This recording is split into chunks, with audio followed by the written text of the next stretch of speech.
Hey guys, so we're gonna be starting pretty soon. I'm just gonna set everything up a little bit and just let me know how my voice sounds compared to the music in the background, and then we'll start talking about everything. So I'm just gonna do a couple adjustments. It's beginning in 15 minutes, so we'll chat a little bit, but first I'm gonna mess around with the settings a little bit here.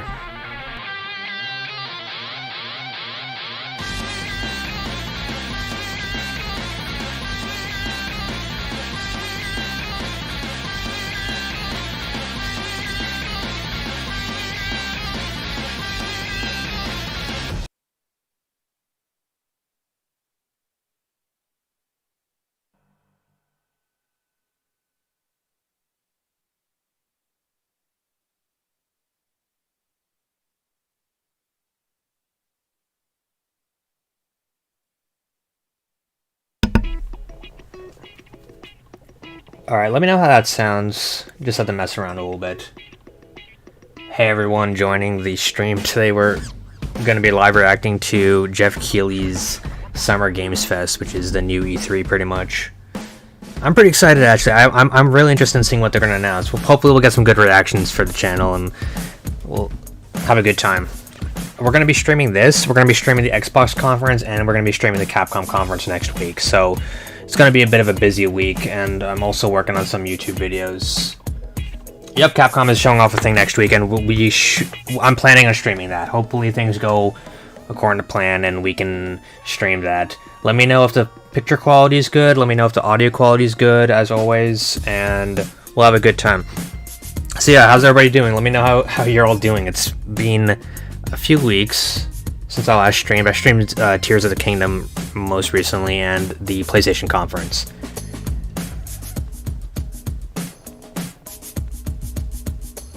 Yeah, right now the air quality here on the East Coast is pretty bad. It's a little smoky outside, so it's good to be indoors while this is all going on.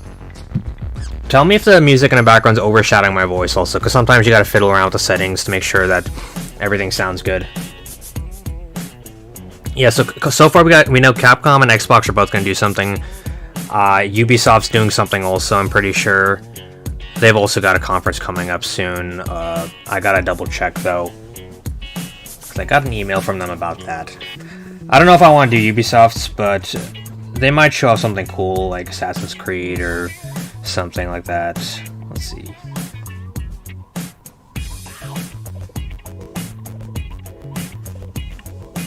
Our Ubisoft Forward, that is on June 12th, right? We could do that also. Yeah, so this thing's starting in 12 minutes.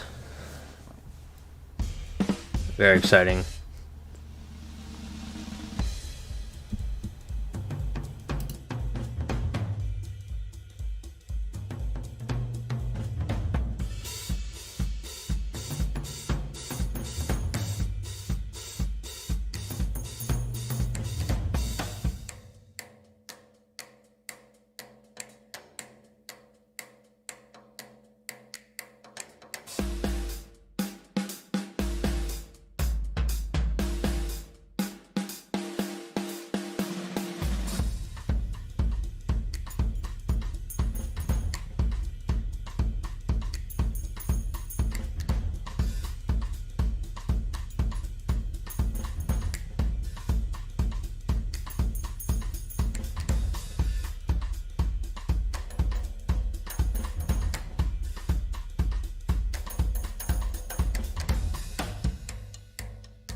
Alright, just 11 more minutes left until it starts. Yeah, Eiyuden Chronicles. I do think I kind of miss seeing that, honestly. I want to see that. We did the Suikoden 2 close look recently. It'd be funny if Konami released their Suikoden 2 collection before Eiyuden even comes out. Eiyuden looks pretty cool though. Oh my god, DQ3 news. Imagine if they show it off. I don't think they're gonna show it off here. I think, as you guys know, we had the Dragon Quest Day convention announcement thing a few weeks ago, and all they showed off was Dragon Quest Monsters trailer with nothing nothing else. It was just like a picture. That's all, just saying Dragon Quest Monsters have been developed. Why announce another Dragon Quest game when we already have 2 that we're waiting for them to show off?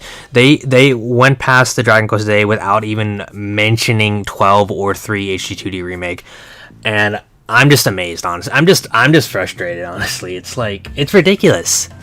It's ridiculous. How do you do that?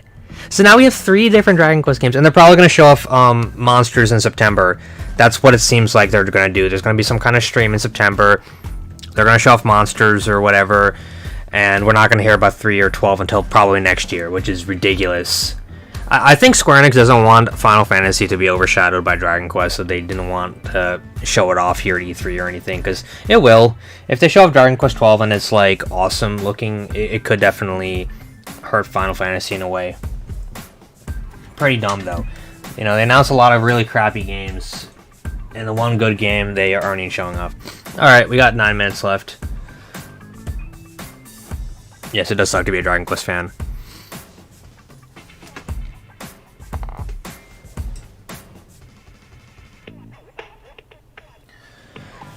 I don't expect too much, but they might announce something cool. I think it's funny how Jeff Keighley was being all passive-aggressive towards Konami after they announced the Metal Gear remaster, which I was really excited about. They announced that at the PlayStation conference, and Jeff Keighley just completely ignored it. Like, if you're a fan of the series, I think you should be happy that the series even has life, you know, to begin with. There's probably going to be some kind of Death Stranding 2 thing here, I'm going to guess, because he's all into that, this Keighley guy.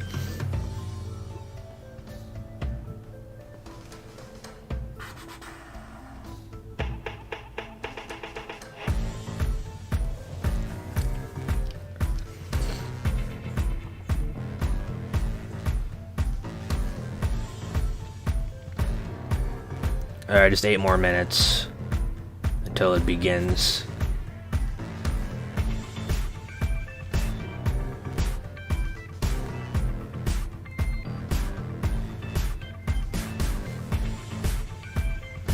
By the way, the channel is gonna hit 20,000 subscribers really soon. We're a few subscribers away from hitting 20k.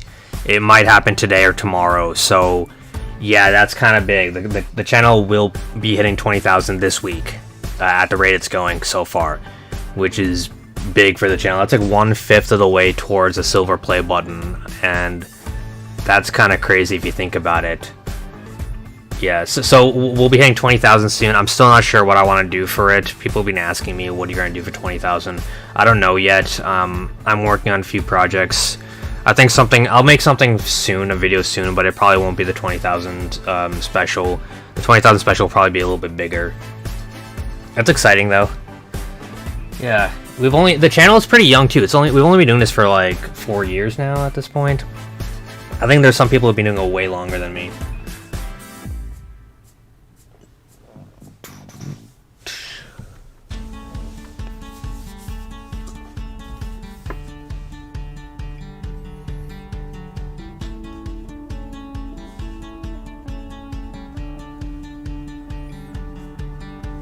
Also, for those of you who like watching me on Twitch, we can't be doing live streaming on Twitch anymore because Twitch updated their terms of service saying that you can't multi-stream to Twitch anymore, which is absolute crap, and I'm really pissed off about that. So we're just doing this on YouTube today, unfortunately.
Do I think Square Enix will be here at all? Yeah, I think they will. I think they'll show off some crap nobody cares about, is what I think.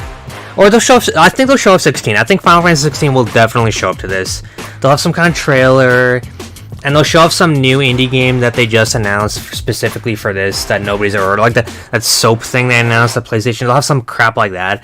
And they'll have Final Fantasy 16, and that'll be what Square Enix brings to the table. I don't think there's going to be kind of like crazy stuff like Dragon Quest or you know, like Live Alive HD 2D whatever. Nothing. I don't think it's.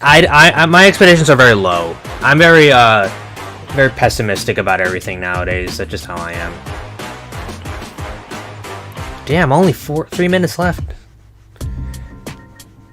So exciting. Not really. All right.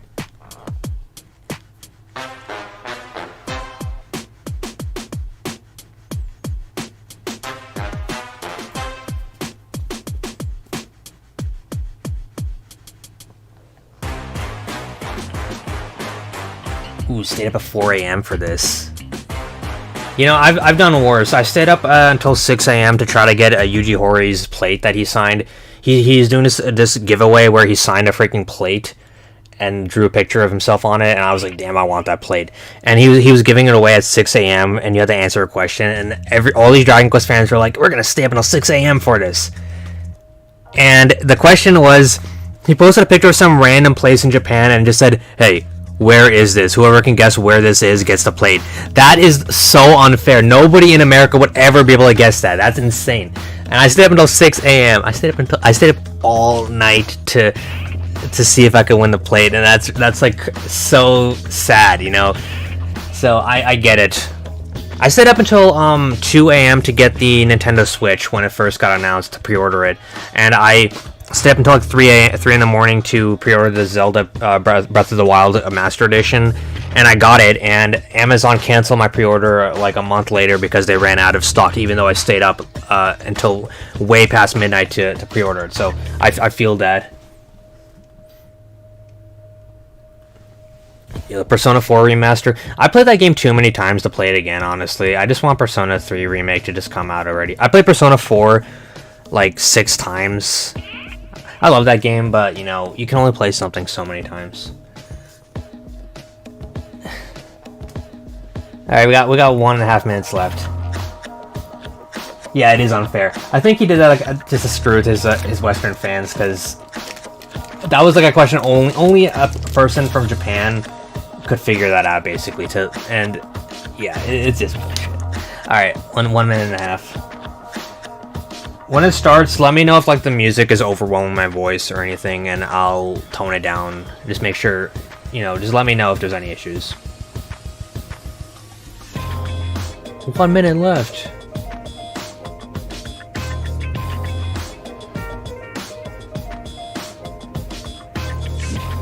Damn, my villain arc. My villain arc started a while ago.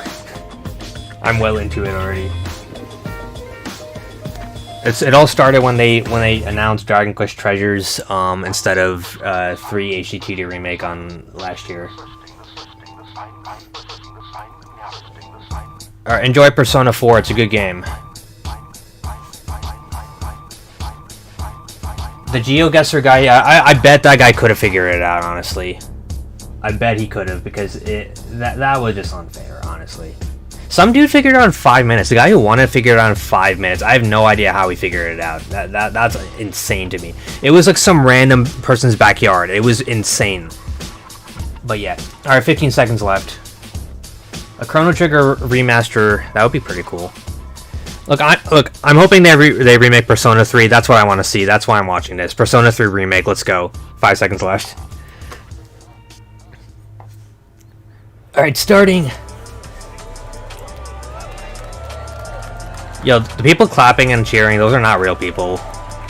There are no actual people watching this, okay? Got like fake people clapping. Alright. Oh, they were real people. I didn't know it was an actual place. Of the Game Awards, Jeff Keighley. Alright, so he's actually got like a stadium or stage or whatever. We don't want these subtitles, right? I'll turn them off. I think they're kind of distracting. Everybody, welcome to Summer Game Fest. If you guys want the subtitles on, I'll turn them back on, but I don't really like them that much. We are in person, and today we've got a look at what's next in video games for you. We are live here in Los Angeles at YouTube Theater, and it feels so good to be in person with a live fan audience for the first time ever. Welcome, everybody. Oh, so he's never done a live audience. Okay. When I started Summer Game Fest back in 2020 from a spare bedroom, I never imagined it would grow into this. Today, the video game industry has come together to show you what's next. This is a cross-industry showcase, meaning no matter where you play games, I hope you'll discover a new game to put on your wish list. The landscape of video game events has certainly changed over the past few years, but one thing hasn't. There are a lot of great games in development, and our singular goal today is to get you excited about the future.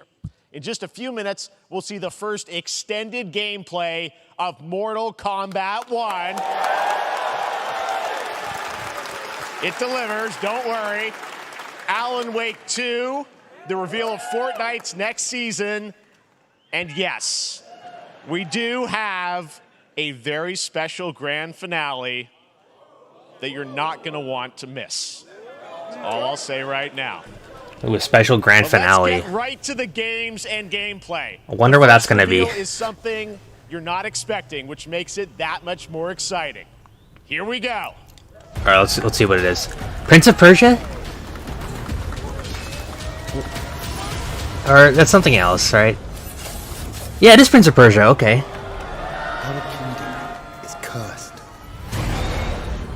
The prince has been kidnapped and taken to a forbidden land. All hope rests with us. It's got this kind of like Fortnite-looking sort of art style Prince of Persia remake. But we weren't prepared for what was coming next.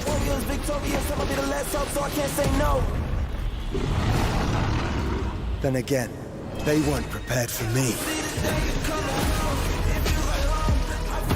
Or this is something else. This is not Prince of Persia, is it? It's like some kind of new game in the same kind of style. But it's just by Ubisoft.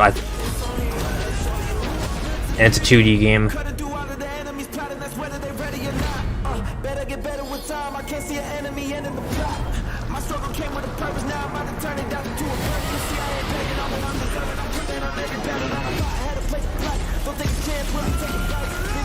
It looks okay, I guess. Is it a Metroidvania, or what are they going for? It's just like a platformer?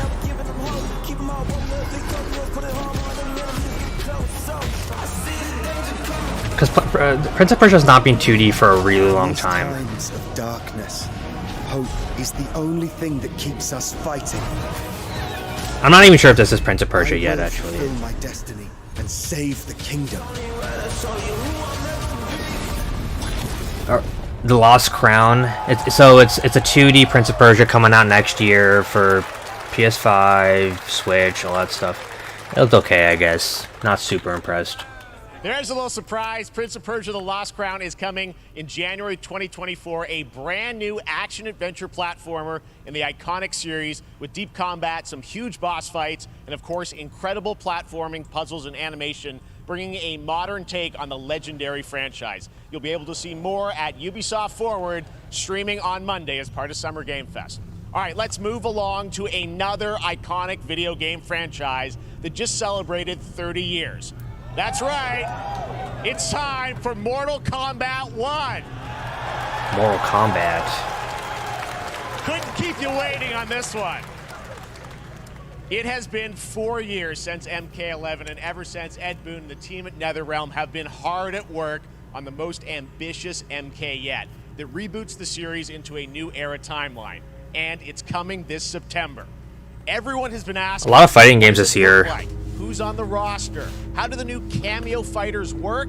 Well, now it is time for combat. No spoilers, but this video is literally insane. Here is an extended first look at the story, gameplay, and yes, of course, the fatalities of Mortal Kombat 1. Let's do it! Alright, so here's Mortal Kombat.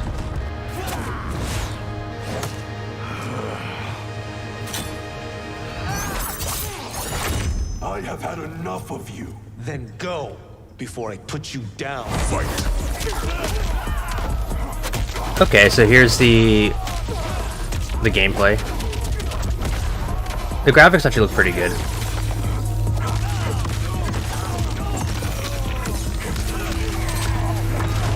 Today, you have proven worthy of joining us.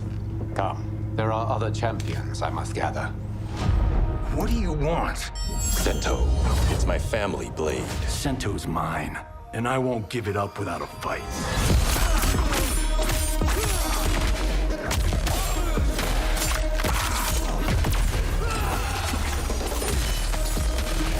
I think it's 1 and not 12 because it's like a prequel or it's some kind of origin story. So they're going back to the originals. Oh my gosh, they're just killing that guy. All right.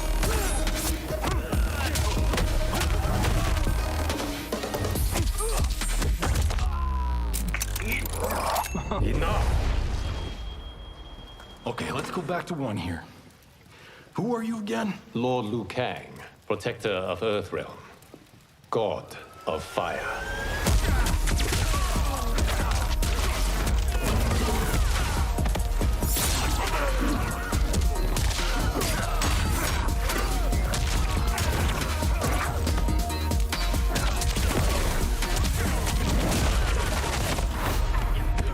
You have skills, Raiden, but you're inexperienced. Whatever experience I lack, I make up for in heart. So Liu Kang's like the god in this game. So it's basically just a reboot, pretty much. It looks cool.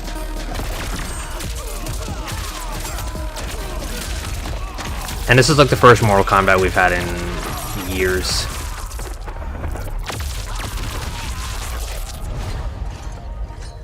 If your disease becomes known, you will be banished. I only want what's best for you. Or do you secretly covet my throne?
So that's Sub-Zero and Scorpion.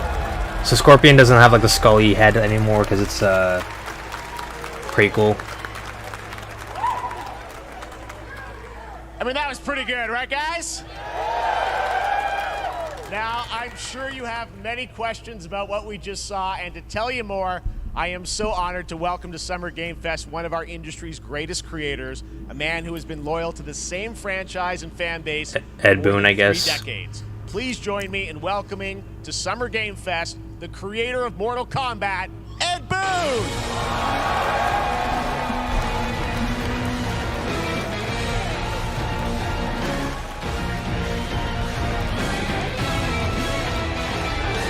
Congratulations. They love you. All right, well, Ed, first of all, thank you for that incredible world premiere. We got to see all of the gameplay of MK1, and everyone just wants to know more about this, because first of all, this is it's MK1, right? It went from 11 to 1, so tell us about this. Is it a new timeline? Yeah. I don't know how many people have seen the ending of Mortal Kombat 11. Liu Kang basically was kind of graduated into, like, you know, a fire god, right? And he created a brand new universe. And this universe, this is why we're calling it Mortal Kombat 1, is because this is the beginning of a new timeline.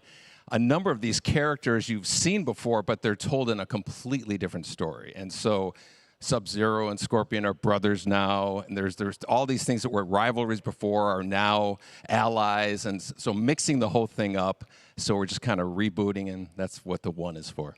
Well, it looks incredible. Everything we saw there was, in-game gameplay. The cinematics look incredible. I know the team has been working for 4 years on this, but the thing we got to talk about are these cameos, because we saw some pretty amazing stuff there. Now, so tell us, how does that work? You have your main, character that you'll pick, and then I know you also have a separate kind of cameo menu, so you pick sort of a pair when you start the game? Yeah, normally in a fighting game, you'll see a roster, basically, where you select your character. After you do that, there's a second roster of characters, which are a whole new, completely different fighters that are the cameo fighters. And these fighters actually, they will join the fight, but they... A lot of blank squares there. Yeah, so it's kind of like, imagine yourself with Sub-Zero, but you have some of Jack's moves, and you can call him out. You can do it multiple times, as you saw in the gameplay, So you can basically combine these two characters. All the characters can be combined with all the cameo fighters, and that's where you see...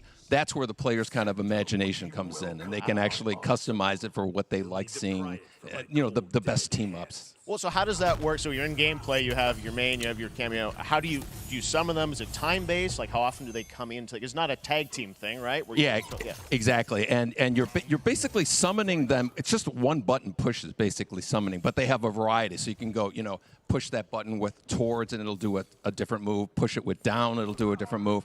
And so the combination... I think the explanation's kind of not necessary. Exactly. I wish they would not linger on one game so long, you know what I mean? Which is basic. That'll limit it, so you can't obviously fire them indefinitely, but you can call them pretty much whenever you want, and they have, like in the middle of a combo, they'll have a lot of, basically a whole arsenal of their moves. So Sonya, you saw come out there. Sometimes you'll see them appear twice in there.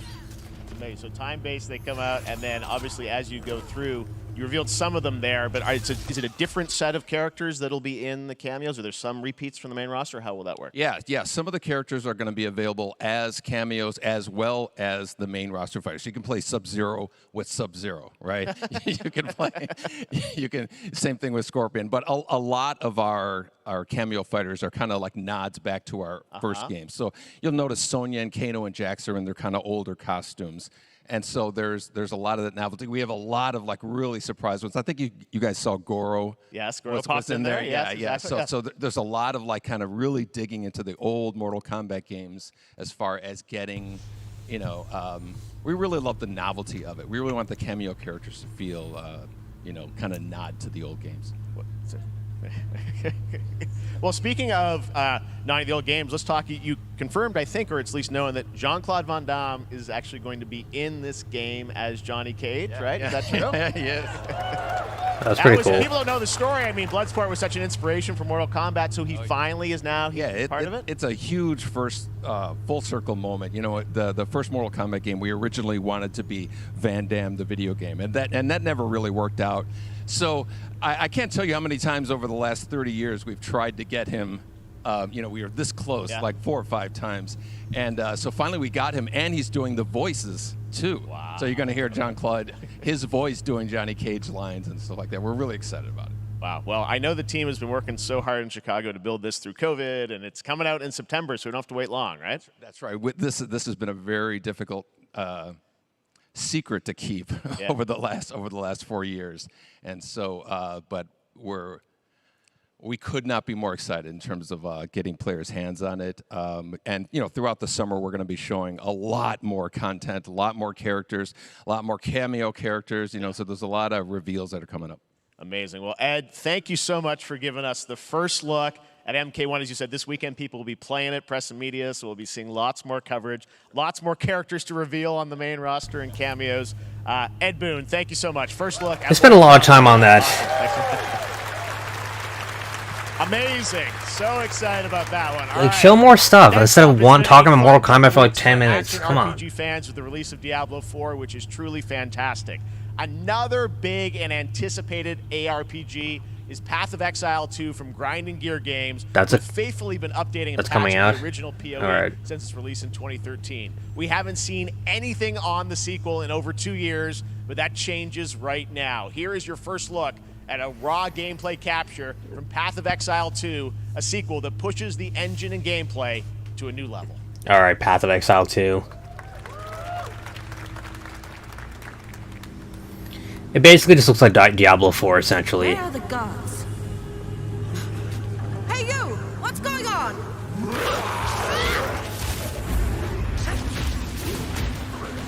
They're really releasing this game at like the worst possible time.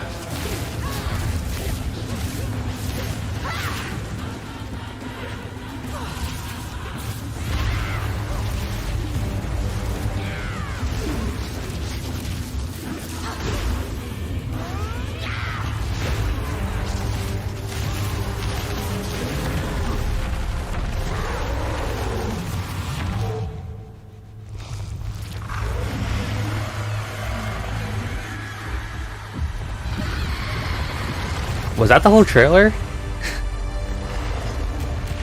Just her fighting a couple of guys and then... That's like a weird trailer. She's just like fighting like a few dudes in like a room and then it's like, that's the trailer. Looks amazing, and there's more coming in July.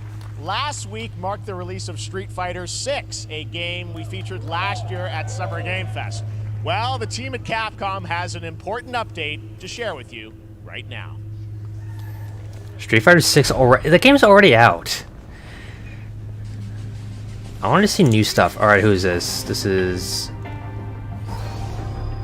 Cyborg Ryu. Or like a robo... I am the Advanced Artificial Intelligence, Leviathan. And he has a gun now. Welcome to Bikitoa Island. And you're punching dinosaurs, I guess. Dude, what the hell? Is this supposed to be Street Fighter?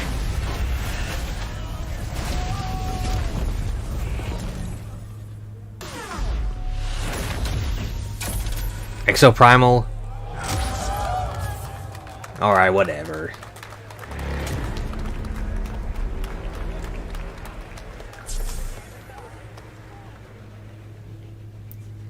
Alright, what's next? Guessing Ryu from Street Fighter facing off against a dinosaur probably wasn't on your bingo card for today's show.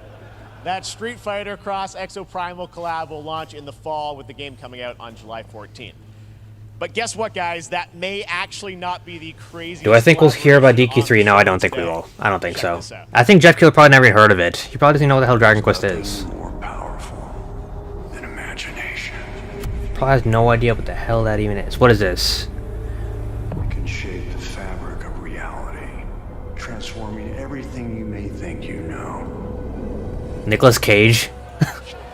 What? Okay. Dead by Daylight Nicolas Cage edition. That's right. Nicolas Cage is coming to Dead by Daylight in July. I mean, I don't know how these things happen. Just Nicolas Cage, like not even a character, just the actor Nicolas Cage is coming to Dead by Daylight. Probably to go right to the source. Oh, he has him here. This man's bold creative choices have earned him an Academy Award and a few. He brought Nicolas Cage to the Summer Games Fest. Incredible films. Please join me in welcoming to Summer Game Fest, Nicolas Cage. Okay.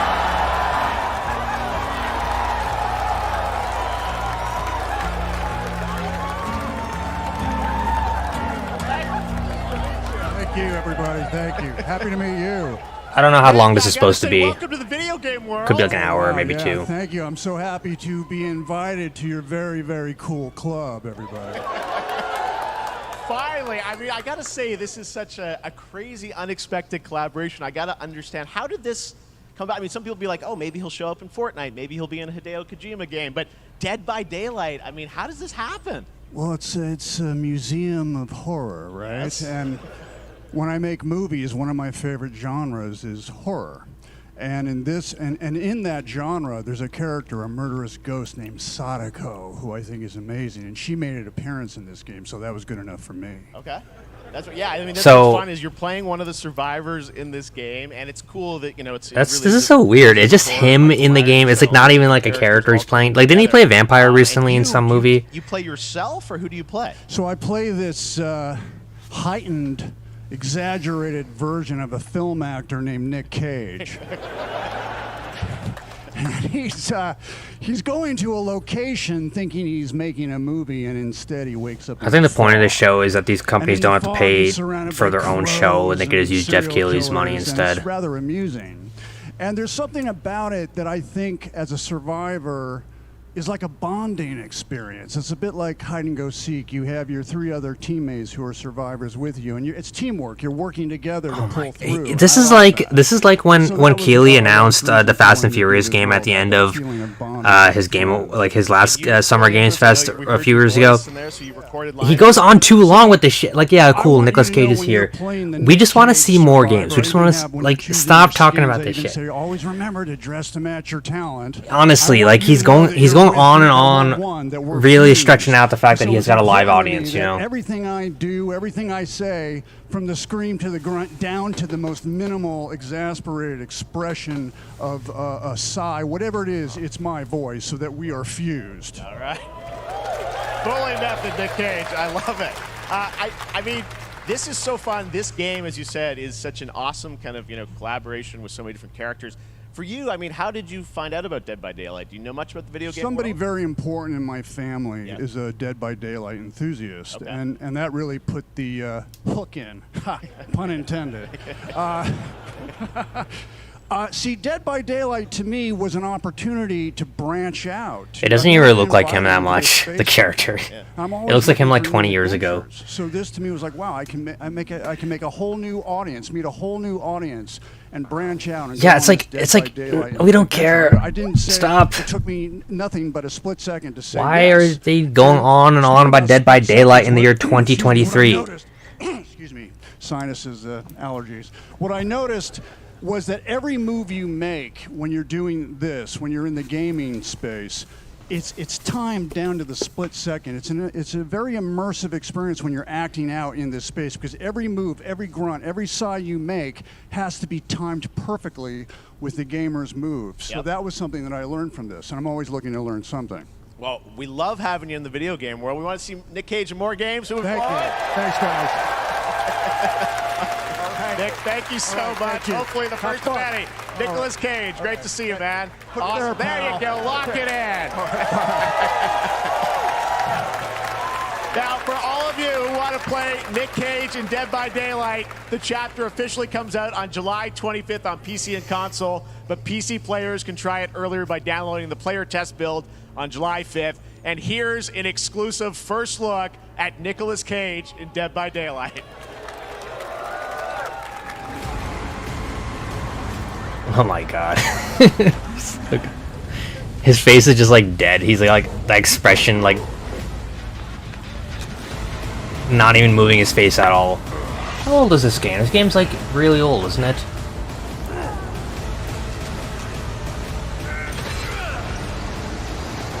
The thing is, a lot of these announcements you don't need to announce it here. You could just announce it like on Twitter or something. Alright, what's next? Anything goes here at Summer Game Fest. All right, thank you very much, Nick. Now, lately we've been seeing an incredible number of video game adaptations, but back in 2019, The Witcher on Netflix, inspired by the Witcher book series, showed the potential of well-done adaptations, and later this month, Season 3, Volume 1 arrives, and now we don't want to see trailers for TV shows. We want to see video games. Hello, Witcher fans. We are all gathered here today to share something with you. Also, isn't he not Geralt anymore? Did they fire him?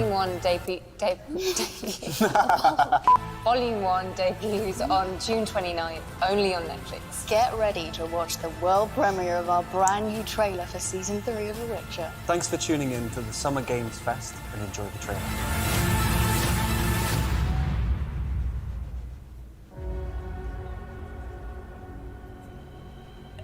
Neutrality. It won't get you a statue.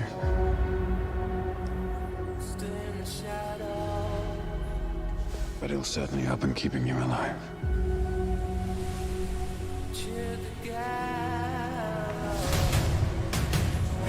So far, the show really just seems like who paid Jeff enough for, advertising time, essentially.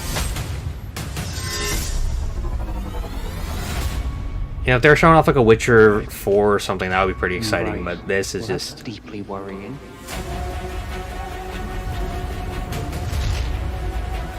Everything that's happening.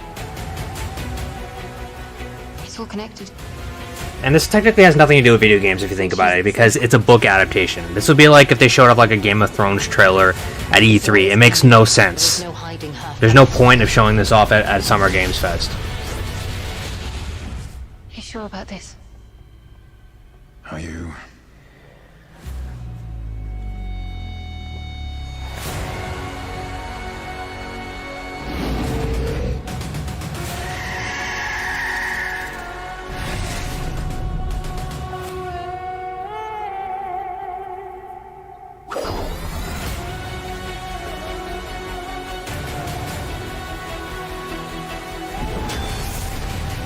History has a way of repeating itself.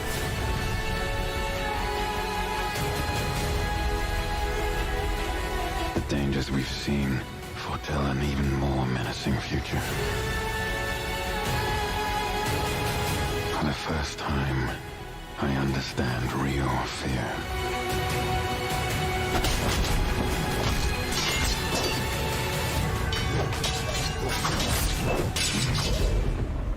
The witches.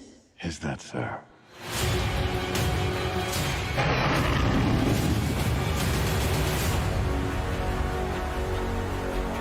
I'll never get over how cute they look for monsters.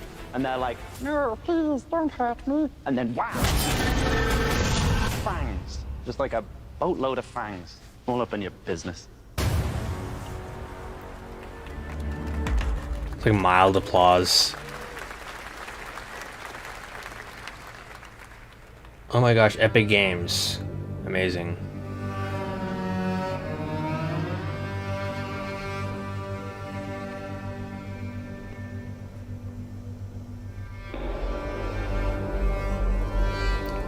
Epic Game Store exclusive means I'm not gonna play it, so yeah.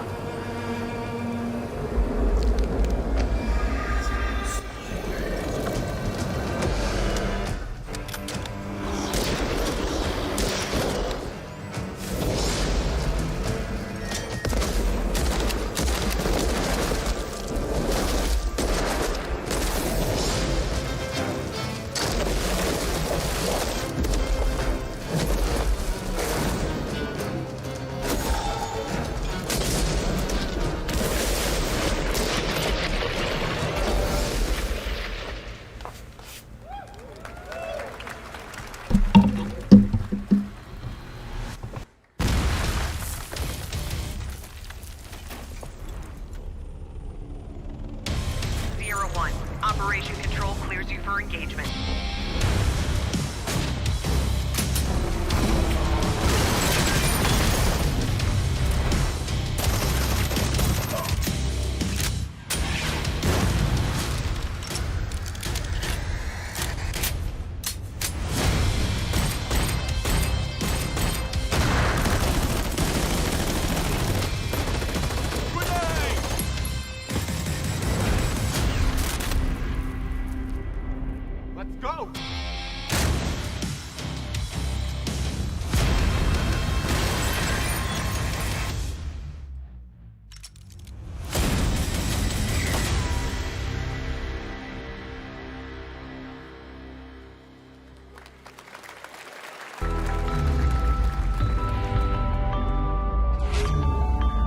What do we got here? OLED monitors.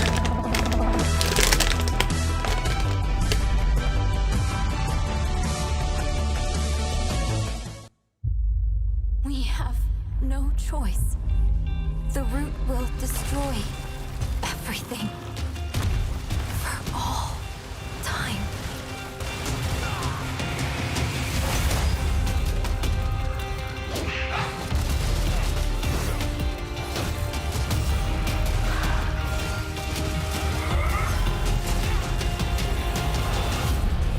No turning back after this. You sure?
All right, we have much more Summer Game Fest to come, including a first look at the gameplay of Alan Wake 2, the world premiere of the new season of Fortnite, Call of Duty Season 4, and maybe a few more surprises for you.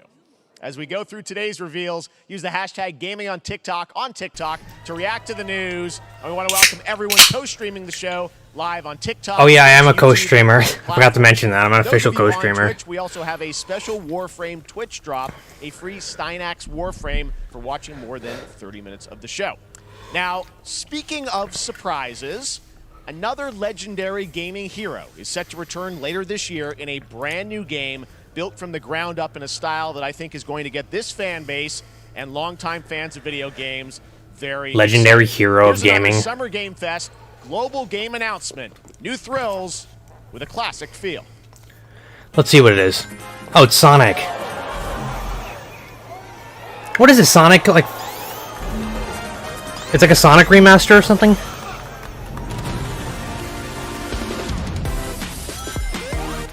Okay, this actually looks really cool. What the heck?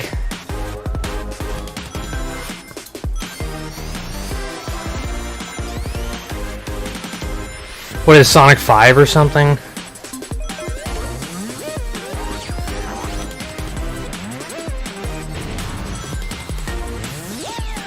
Play your favorite characters. Let's see. I actually did not expect them to announce something like this.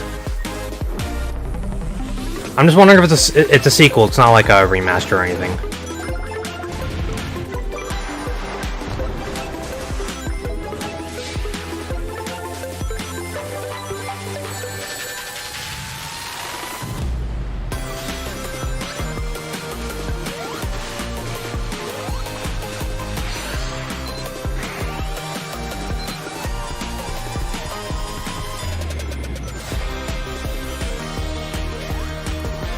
That's actually kind of surprising, honestly.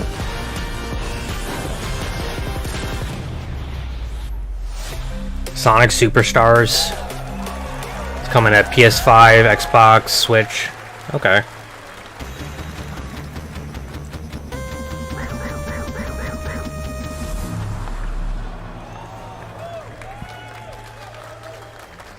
How about that? A new standard for 2D classic Sonic that's bound to appeal to new and legacy fans alike.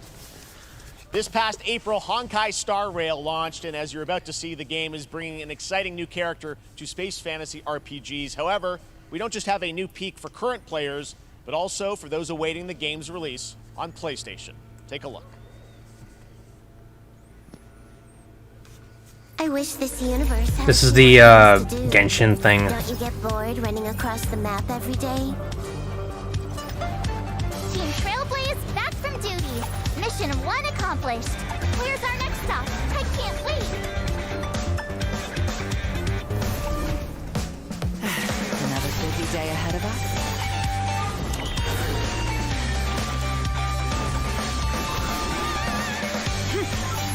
For the clouds. From the boat. Tournament's starting. Great. Let me get warmed up. What is this this is like a turn-based JRPG, right? Need a hand? My pleasure. Let's see some sparks fly.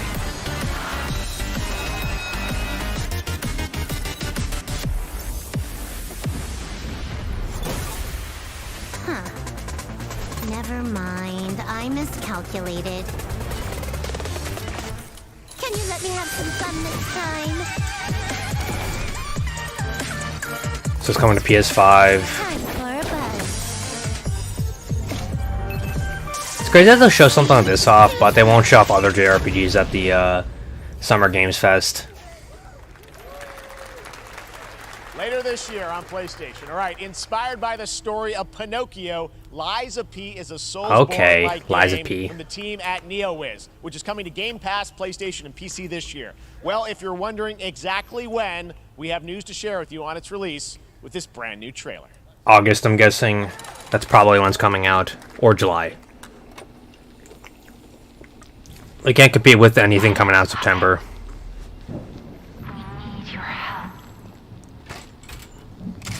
So it's a Pinocchio Souls ripoff, this game. That's what I heard.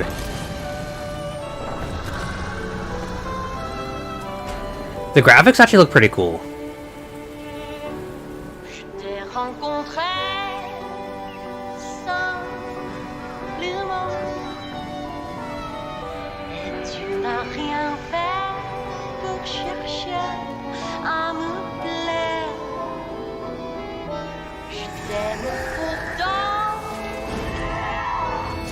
Is that Guts from Berserk?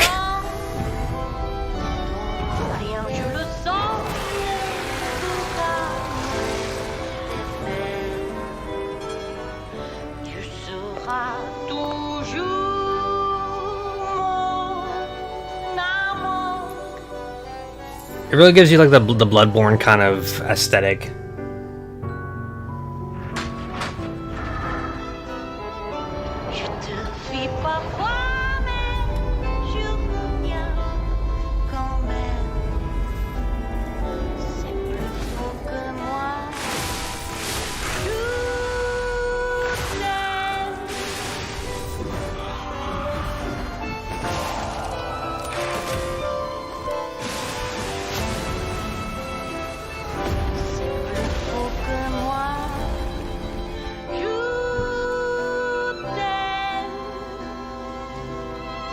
Listen, pal.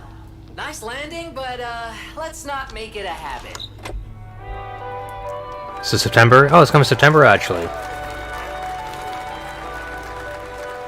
And is there a demo out? I might have to check the demo out, honestly. That's right, a demo for Lies of P is now available across PlayStation, Xbox, and PC. Check it out and prepare for the release on September 19th. Now it's time for the reveal of a visually stunning new game based on a classic manga with a story and world created by one of the most celebrated anime artists of all time. All right, let's see. This is one of those games that I feel lucky we get to reveal for the first time here at Summer I wonder Game who the Fest. anime artist It's gonna be is. pretty Let's hype see. once you see the gameplay, all built in Unreal Engine 5. Here we go.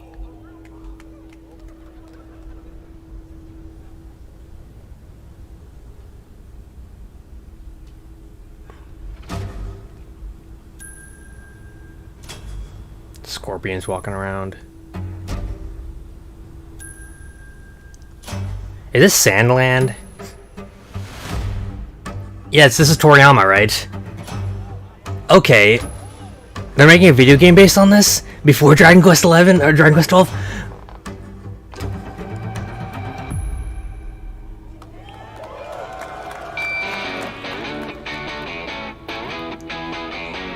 That actually looks kind of cool. The graphics look kind of like Dragon Quest 11, sort of. It's got the same kind of aesthetic. I wonder what kind of game it is, though. It's like open world. You explore dungeons. I don't know if you guys read this manga, but it was like a one-shot manga that Toriyama wrote. There's like one volume of it. It's pretty cool. It's like this post-apocalyptic kind of thing.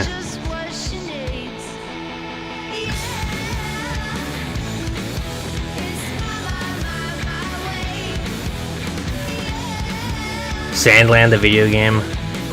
Damn, so we did get something with like the Toriyama aesthetic at this show. I don't know what kind of game it's gonna be though. It's like open world or PS5, Xbox, Steam, Bandai Namco. All right.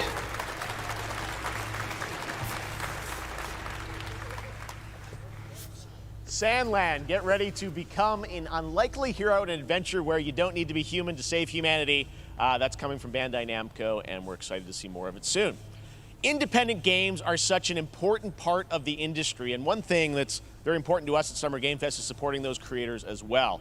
After the live show, stay tuned for Day of the Devs from iam8bit and Double Fine with some incredible indie game reveals. Now, one of the biggest independent publishers is Annapurna Interactive. And later this month, as part of Summer Game Fest, they'll be revealing a number of ambitious new projects. Let's see how many you can figure out in this little tease.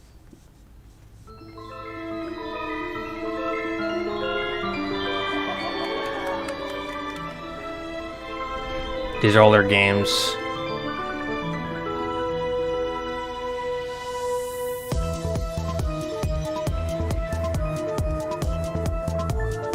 Those are the guys who made that cat game, Stray, right?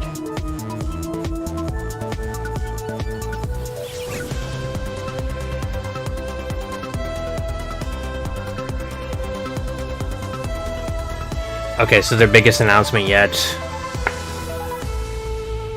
So that's like an announcement for an announcement, really, for the Annapurna showcase.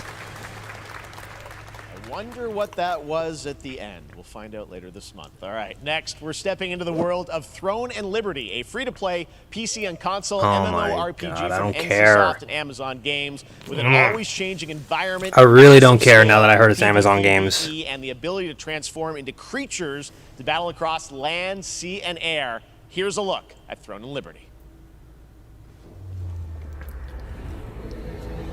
Our guiding star has shattered. Its shards scattered across the world.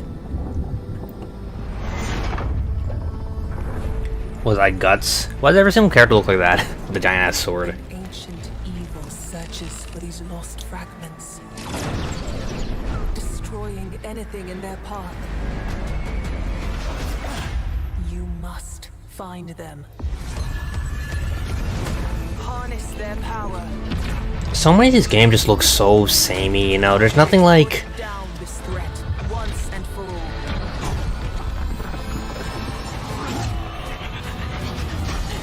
Oh wow, that little axe she just threw at the big giant freaking ogre.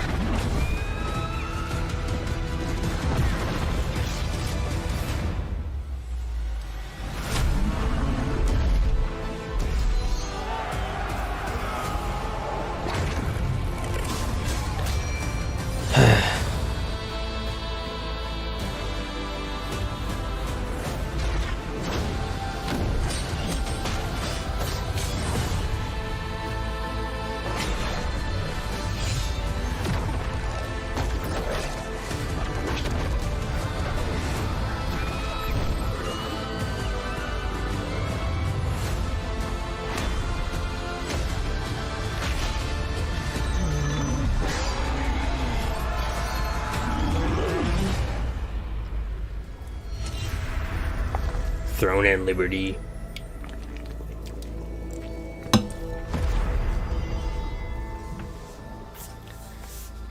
And of course, PS5 exclusive. Or it's an next-gen exclusive.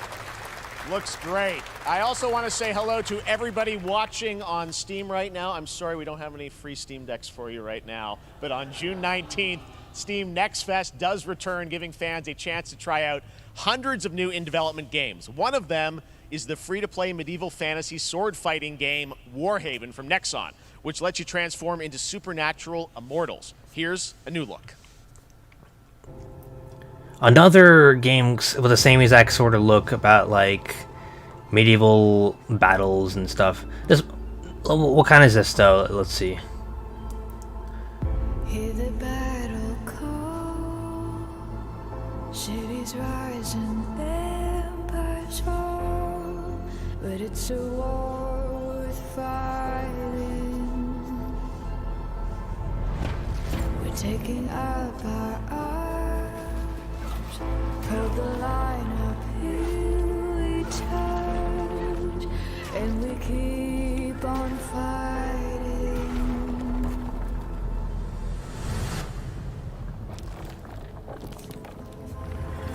It's a war worth fighting.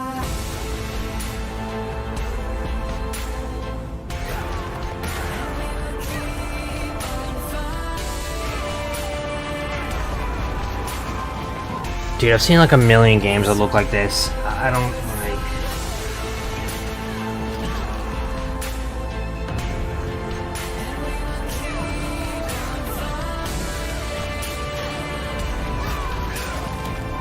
How does he like know who's on his side and who's not if he's just swinging around blindly like that? That's a ripoff of the girl from Elden Ring, okay.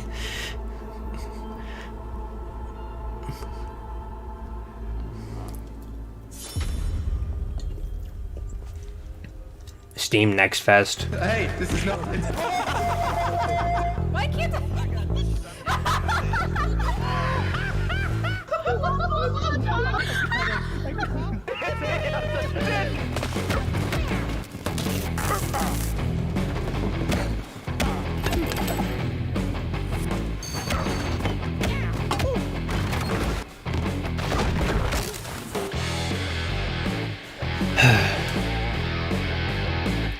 Look, I have better things to play in September. I'm just gonna say that.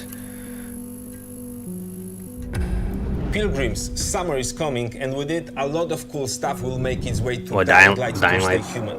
Get ready for darker, more dangerous nights and roaming volatiles, complete with improved parkour, rolling out with the next update in June. Then, right after that, we'll kick off an event season like you have never seen before. Trust me, for one of them, you will want to get your butt barbed wired. Very soon, you will get the deadliest summers to date. Crash Bandicoot. Oh, what the heck?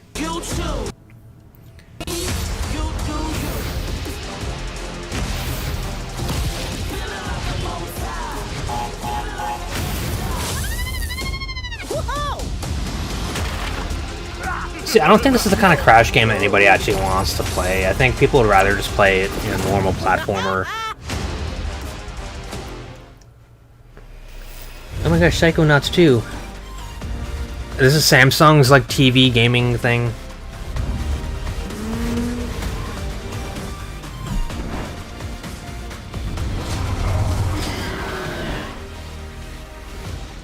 But it's streaming though, so it sucks. Until they figure out a way to get these games working without streaming, this is crap right here. Streaming gaming is never gonna catch on until like internet is perfect for everyone. All right, let's see what else they got going on, because this whole showcase has been absolute garbage so far. Welcome back to Summer Game Fest. Isn't that great? By the way, Crash Team Rumble is going to feature playable Ripperoo and Engine, Neo Cortex's right-hand guy in Season 1. Now, it's time to change the topic and descend into madness. Joining me is a guy who was last on stage at the Game Awards 2021 to announce Alan Wake 2. He's come all the way from Finland. Please welcome from Remedy, Sam Lake. So what, they're doing Alan Wake 2 again? This actually looks pretty cool. Good to see you. Looking dapper as always. Thank you. Thank you. Well, we are so excited because when you announced Alan Wake 2 at the Game Awards, you said 2023. We are in 2023. It's coming this October, and we are so excited about this, Sam. I know it's been a long time coming for fans and for you. 13 years since the first Alan Wake. So tell us a bit about what can we expect in the sequel. It's been quite a journey, yes. Yeah. Alan Wake 2 is Remedy's first survival horror game. We have two playable characters. It's a 50-50 split between them. They are on their own separate terrifying journeys through two different worlds, and yet it's all connected. And the player gets to switch between them at given points in the story as they choose. Yeah, we saw, obviously, at the PlayStation event, you revealed Saga, the second character. Tell us a bit about her. She's in Bright Falls, and she's sort of living a narrative that Alan has written. Is that right? Well, that's a good question to ask going into this. So, yes, we have Alan Wake, our title character, of course, trying to escape from the nightmare dimension of the dark place. Yes. And then we have Saga, our new hero, FBI agent, coming to the Pacific Northwest small town of Bright Falls, together with her partner, Alex Casey. Okay. So and they're somehow linked in some way, right? They are coming to investigate a series of ritualistic murders. Okay. And very quickly, the investigation turns into a nightmare when they discover pages of a horror story. Maybe written by a certain missing writer. By the initials AEW.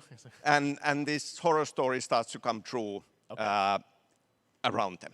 Interesting. So obviously, it's Alan is still going to be playable in the game. You're going to experience his journey, but Saga, this is sort of new character, and there is that sort of link. Tell us a bit about. You said split 50-50. Do they have separate missions? How? Because I think you can play them in sort of different sequences or orders if you want, right? Yeah, we go into the experience playing as Saga, and it's a sequel, but it's also a standalone experience. We are not expecting everybody to do homework if they have not played the original game.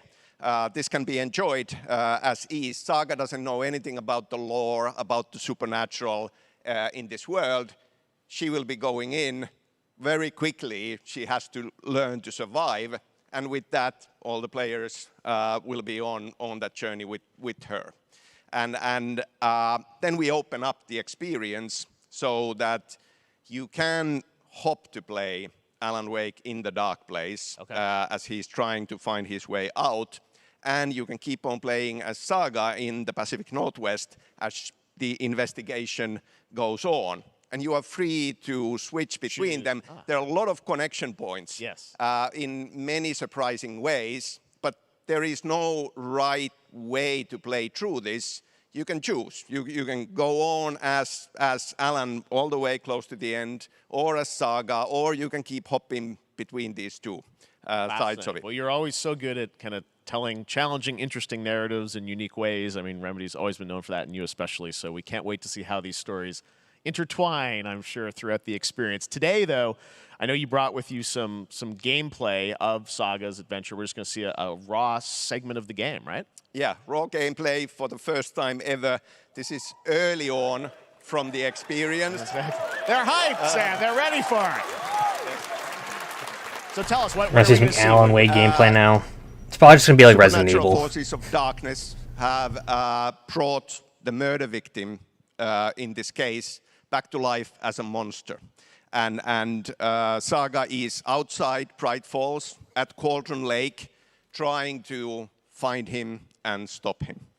Okay, with that, let's take a look at raw, unedited gameplay from Alan Wake 2. Thanks, Sam. Thank you.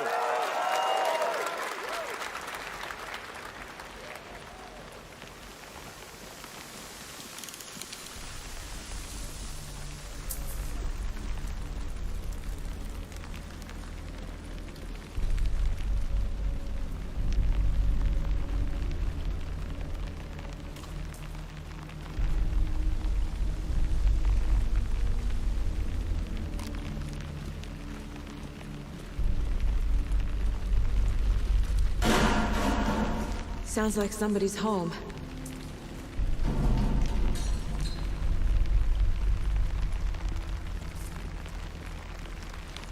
A lot of walking around.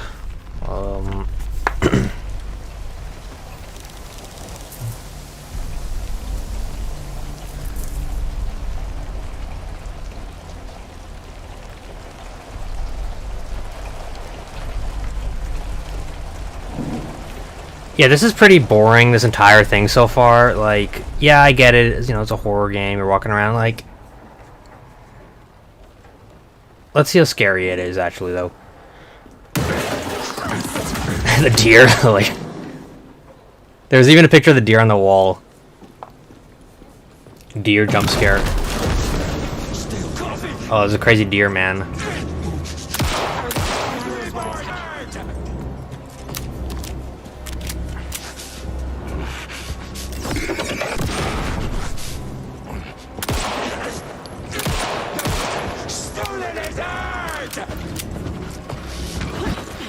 Is that actually supposed to be scary? I mean, you can dodge the... Occultist. A monster. Like Nightingale.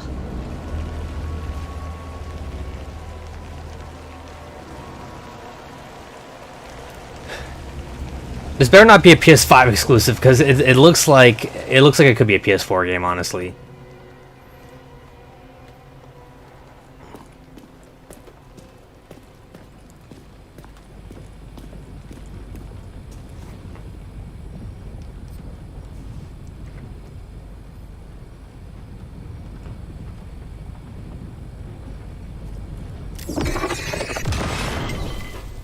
Some kind of paranormal... The text on the heart is clearer now. Legible. There's a heart. I knew it would be here. Like I saw it in a dream. Is that all they showed? I'm glad you're on this case with me, Anderson. Killer left a message. It's for us. We were all trapped in a horror story. Yeah, the visuals don't look very impressive. The horror story wanted us dead. Looks like a PS4 game. There's something I'm forgetting. Something important. Something's not right. October.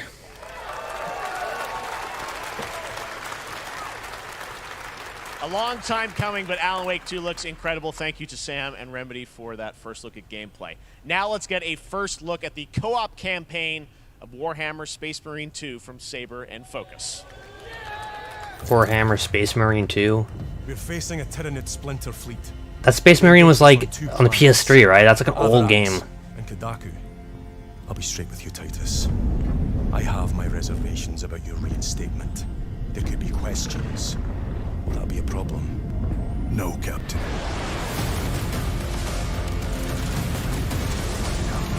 Tyranids! That might actually be kind of cool, but My pledge is eternal service. Xenos inbound! it's killing tons of these monsters. This abomination! Come forth and be slaughtered!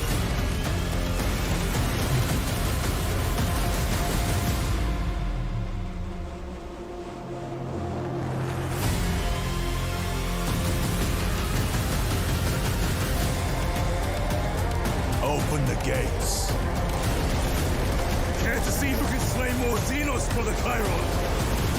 I thought a piece of that statue would offer more sport. So it's not really a cover shooter, they're just shooting tons of these monsters.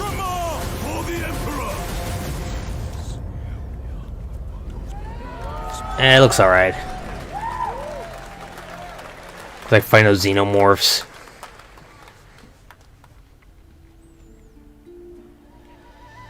Alright, what game is this?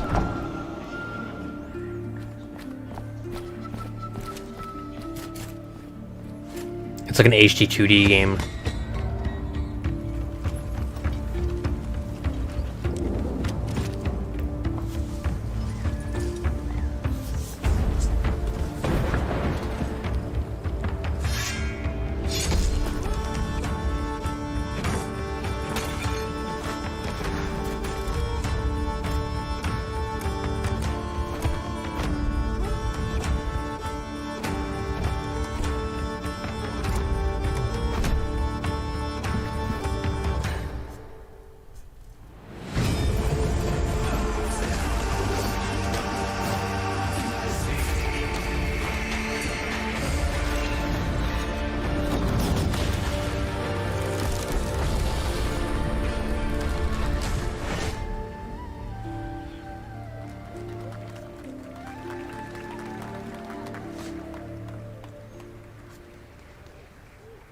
Beautiful indie game, yes, Your Grace, Snowfall. Now it is time for another global game announcement, and this one comes from the minds of Saber Interactive, Focus Entertainment, and yes, horror master John Carpenter. It's a brand new world, a brand new story, and looks like a heck of a lot of fun. Another horror game, let's see what it is.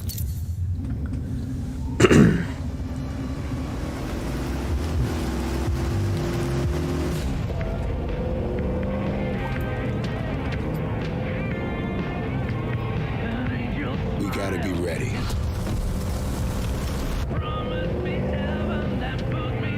Nobody half-asses it this time. Ruby.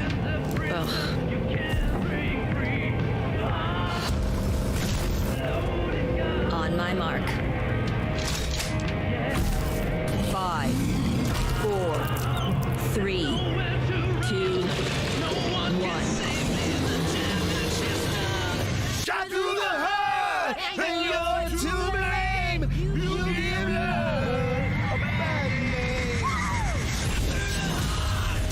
Toxic Commando. That's not really a horror game. It's more like just shooting tons of zombies.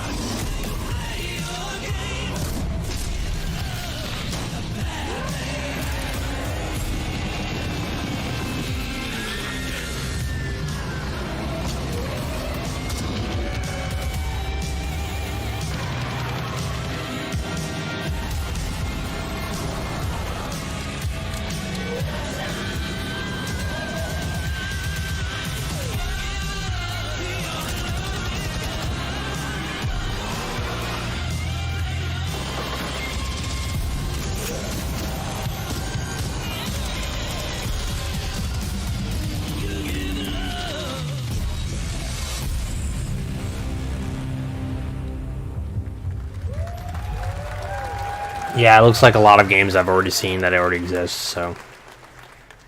More unexpected collaboration. Sean Carpenter and Saber with Toxic Commando. That looks tons of fun. You guys think any of those zombies made it?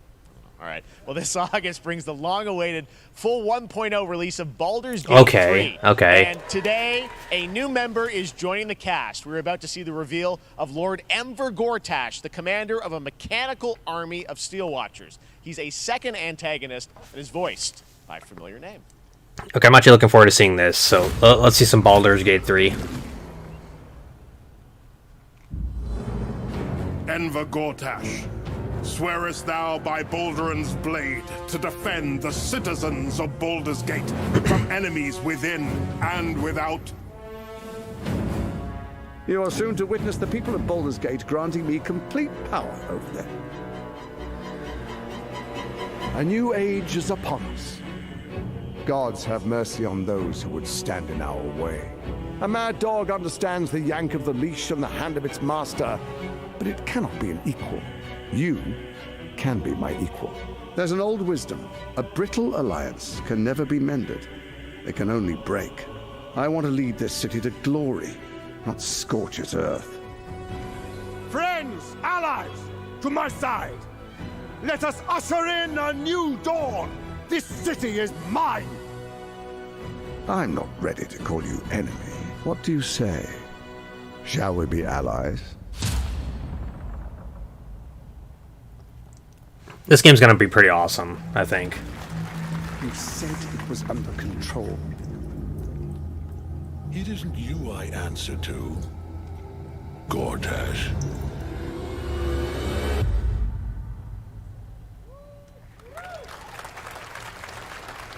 Baldur's Gate 3 is on track, Sven tells me still, for the end of August, and we can't wait to check that out. All right, this fall, Marvel Games and Insomniac are set to bring Spider-Man 2 exclusively to PlayStation 5.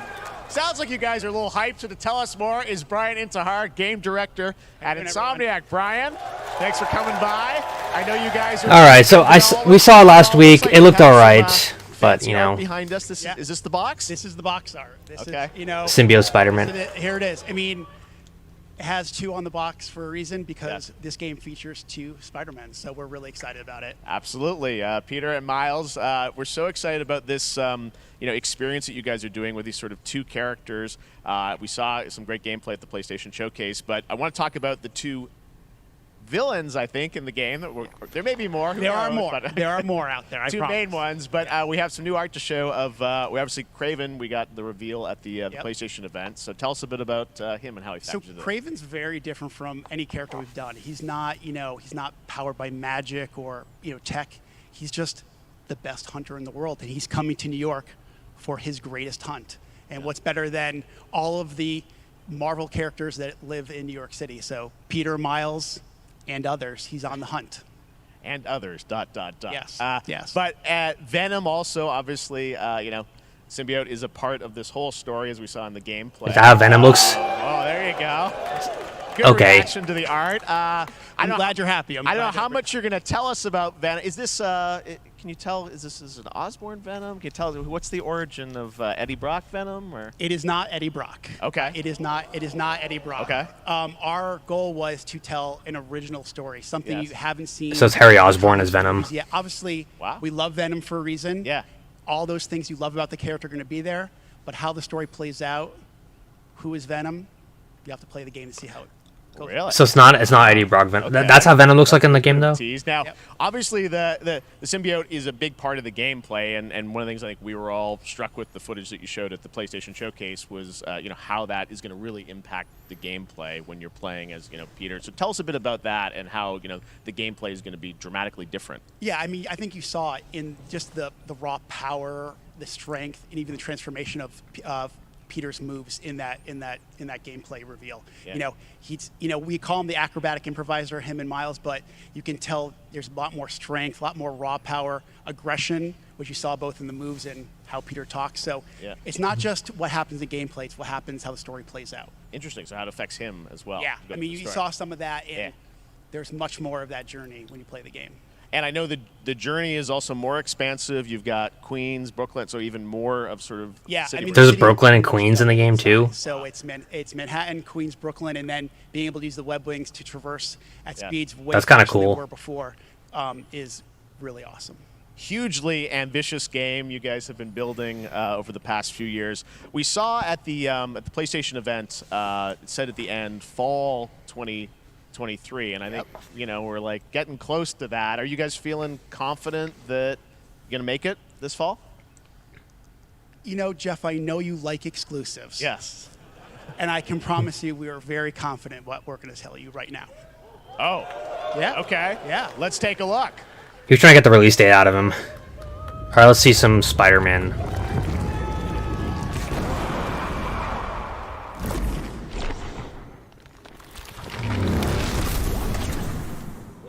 October 20th. Nailing it. October. That's like the same week as this, like a bunch of other games, like Assassin's Creed and. Awesome. Well, Brian, thanks so much for stopping. I think that's the same week Assassin's Creed comes out. Wrapping up the game, and we'll check it out in October Thanks, 20th. Brian. Well, I don't have a PS5, so not gonna play it. Now let's take a look at Pal World, a Unfortunate. multiplayer open-world survival crafting game where you can befriend and collect mysterious creatures called Pal, who can also fight. In other words, kind of like Pokemon with guns. And then we're going to look at the Land of the Morning Light, a new expansion to Black Desert Online, which recreates the mythical folktales from Korea's Joseon Dynasty, and some huge bosses too.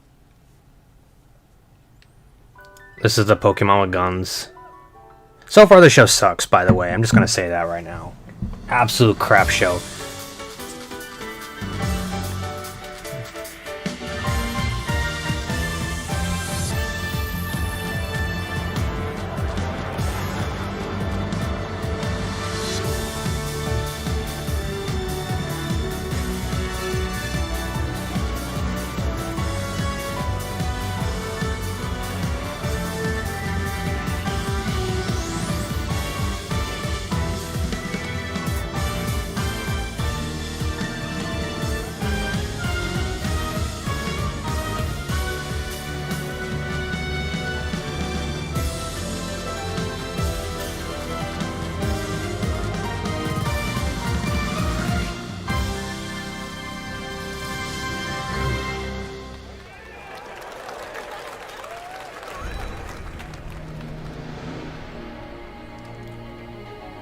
Pearl Abyss.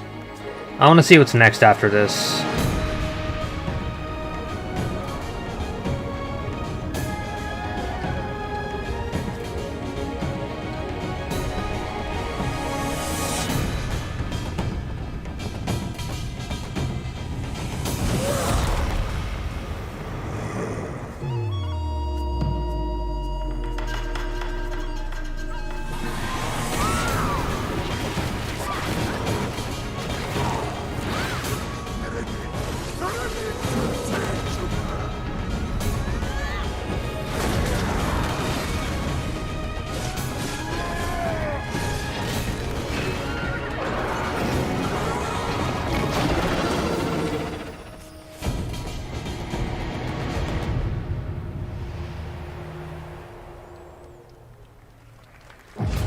Our story is more than what hobbits and elves know. Oh, is this Lord of the Rings? It is time we told it ourselves.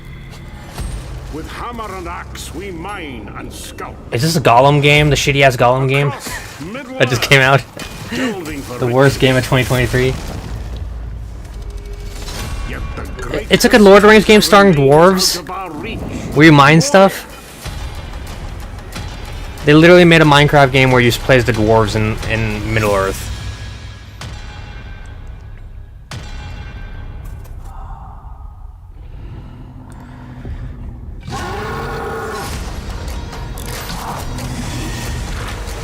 What's with all the weird, like, Lord of the Rings games coming out? My fellow dwarves, rally together. It's time we took back our home. Lord of the Rings Return to Moria, fall 2023. Oh my god! All the commercials, of course. Who needs a screen that wide? Let me ask you that. What would you use that for? How would that even fit on your desk? Like, that would not fit on my desk, first of all.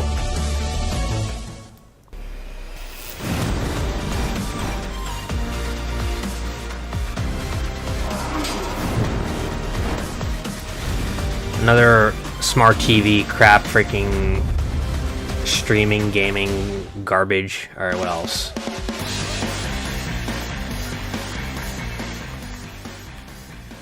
All right, now we're going to look at an exciting new mobile game from a legendary franchise. Alright, let's see this legendary... Oh, it's a Final Fantasy mobile game.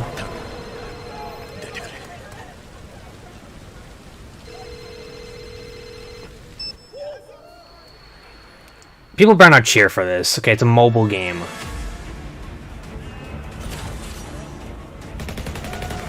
This is the Final Fantasy VII remake for mobile.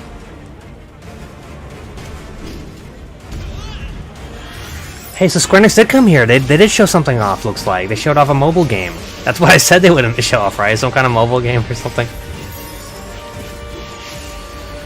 Yo, people thought the Sandland reveal was Dragon Quest 12. I can't believe it.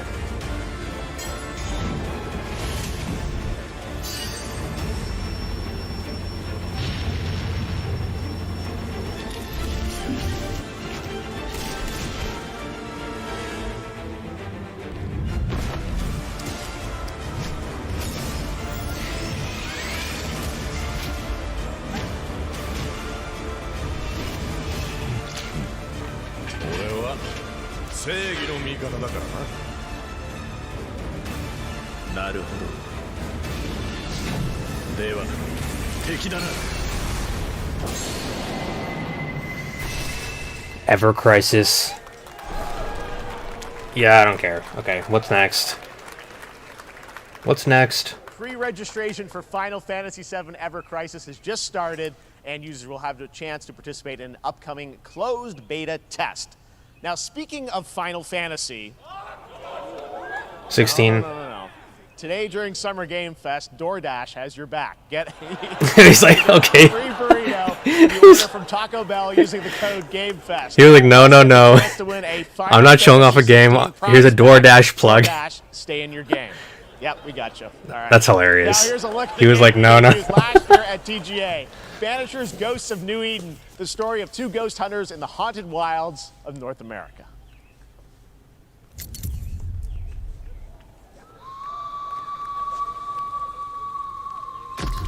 Life to the living, death to the dead.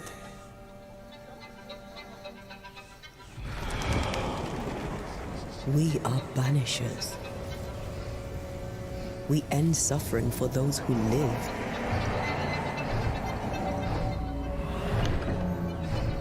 We bring closure to those who don't. I want us back, Red.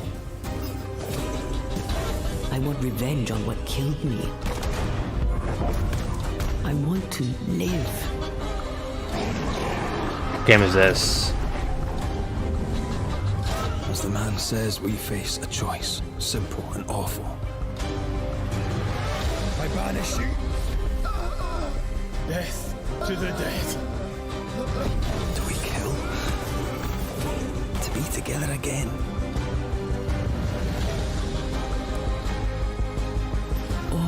What game is this? Was not paying attention. Come out, wherever you are. Come on, show yourself. Red. Every bloody time.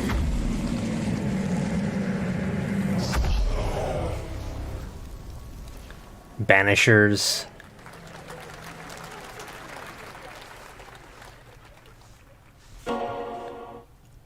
Oh, that's Yakuza.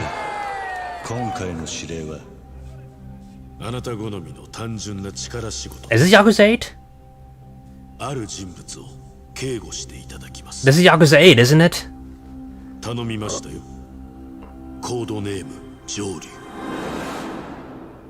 They're just casually showing that off.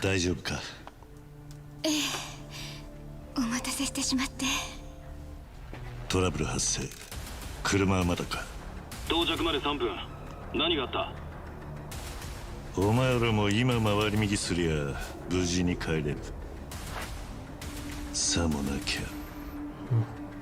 これから起きることは全部お前らの選んだ結果だ。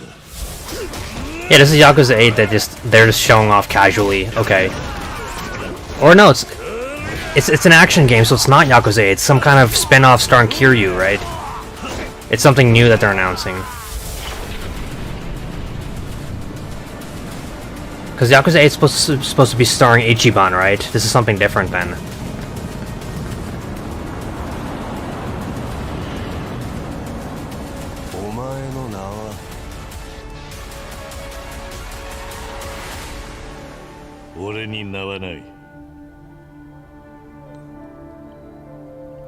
Like a Dragon Gaiden, the man who erased his name. It's coming out in November. So they already announced that then. That's like not a new thing, right? Good morning, Stanley. It is 7:32 a.m. I hope you have a productive day. Change username to just Stan. Adjusting morning wake up. Good morning, just Stan. Base to Capsule 12. Come in. You there, Stan? Green across the board. Looks like we're good. Definitely a leak here, Tim.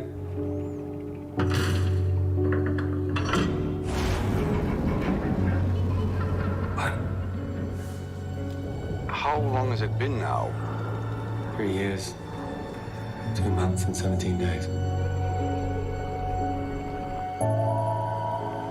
What sort of operation are they running down here?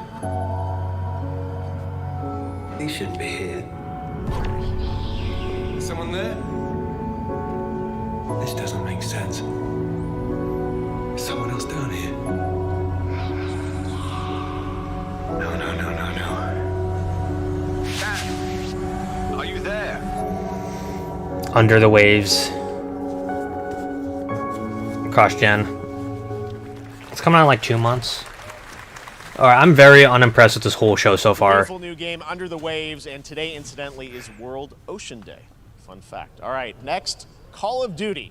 Well, there's a new Call of Duty coming this fall, along with Warzone Mobile. Today, we're going to give you the first ever look at Season 4 of Modern Warfare 2 Warzone, launching next week. Here's your first look at Vondel, a new Warzone location with points of interest, including a medieval castle, a soccer stadium, and an abandoned zoo. I don't care. Yep, okay. It's all happening. Check it out. Here you go.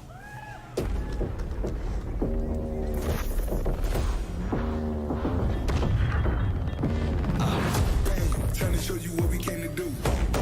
Only talking, making major moves. Rolls Royce, no top. Me, no one will never stop. Me against the world, I got my back against the wall. Going hellbound, but I'm well now. On the road to riches, I get the hell now. Make a sound, now let she make it loud. I gotta fight it, I'm on. I see what you've been trying to do, and I'm a mission, boy. You think I never pay attention? In my mind, I'm recording. I'm about to win a row and turn your goals and dreams out of board. I'm riding and robbing homies like we run the city. Looking fresh and feeling like a mini. Moving silence, you can never hear me. If you got a problem when you see me, run it.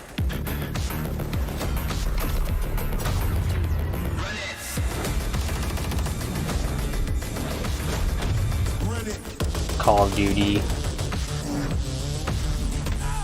Alright, what's next?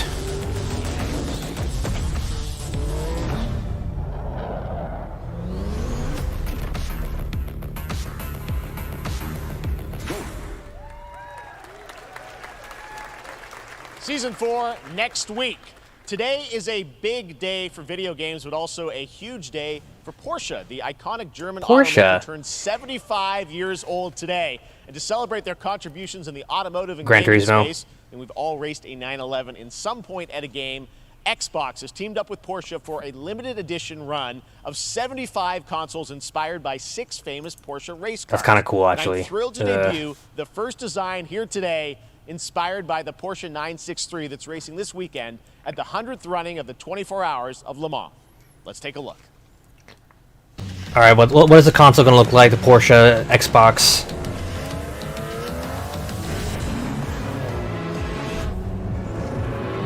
Listen, Xbox Series X is a pretty good console. I have one and play it quite frequently.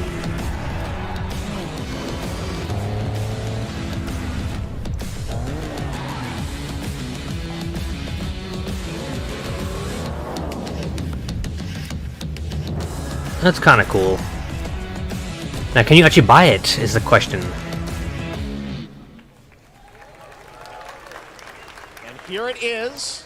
The Porsche Xbox Series X. These custom consoles are not for sale, but you can enter for a chance to Shut win one up. right now. It's not for sale. Why show it off if people can't even buy it? There's only one of them in the whole world, right? Additional opportunities to get your hands on these special consoles. All the special consoles you have to enter some contest for nowadays. They're building the next great entry into the cozy farm sim genre. We all like a cozy game inspired by classics like Animal Crossing and Stardew Valley. We don't want to play farm sim games, okay? Switch, there's now some exciting news for PC players too. Let's take a look at Fae Farm. Fae Farm. Dear friend, life in Azoria's been treating me well. Days pass. My problem was that Halo Xbox, that thing you couldn't even get a hold of. And the SpongeBob Xbox, what was that? Was it doing a medieval wheelchair? Fresh air. Alright. I think we found a way to get cozy and settle in. Dude, they're like wasting all this time on games like this, you know? There's something more I've been itching to explore.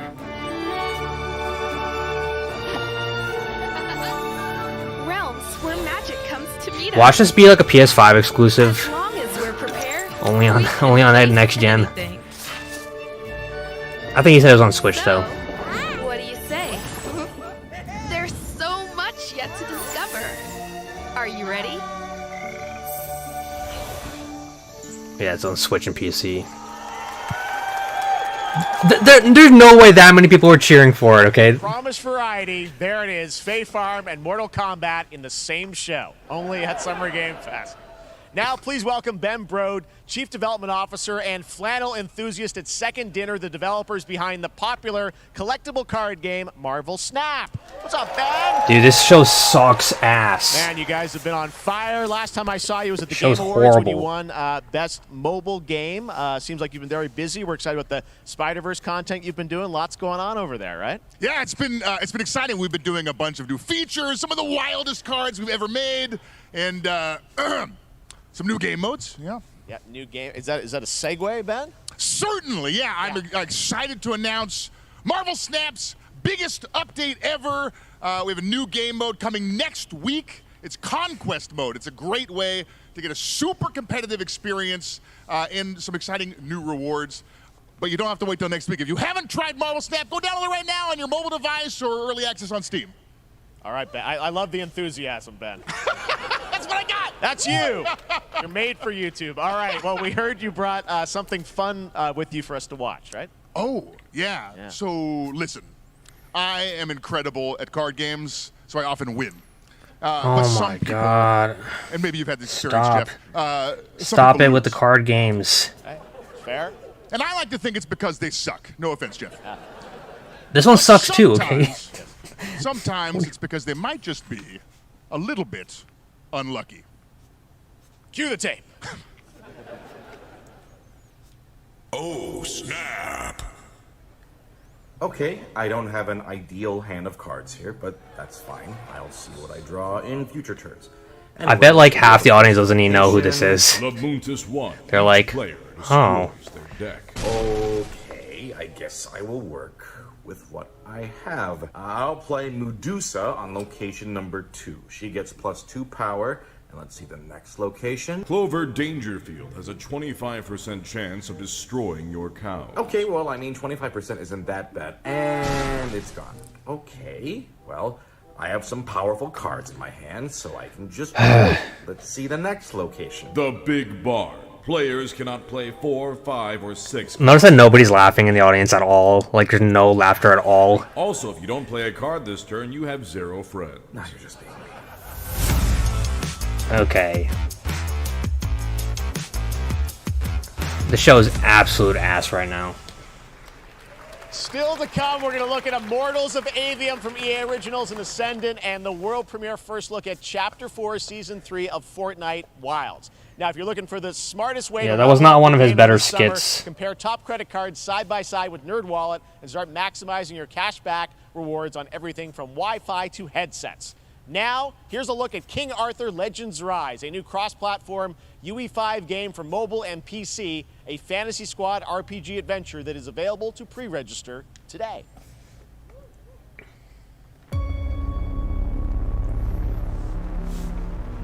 Alright, what is this? Arthur,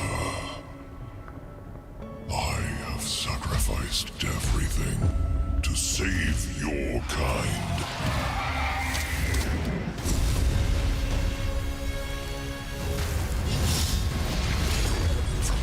Notice how there's like a million games with this exact aesthetic, like this exact... we saw so many games at this show about like medieval dudes fighting each other. Vanquish the wicked, and you may prove worthy of your legacy. Like Sauron kind of looking thing.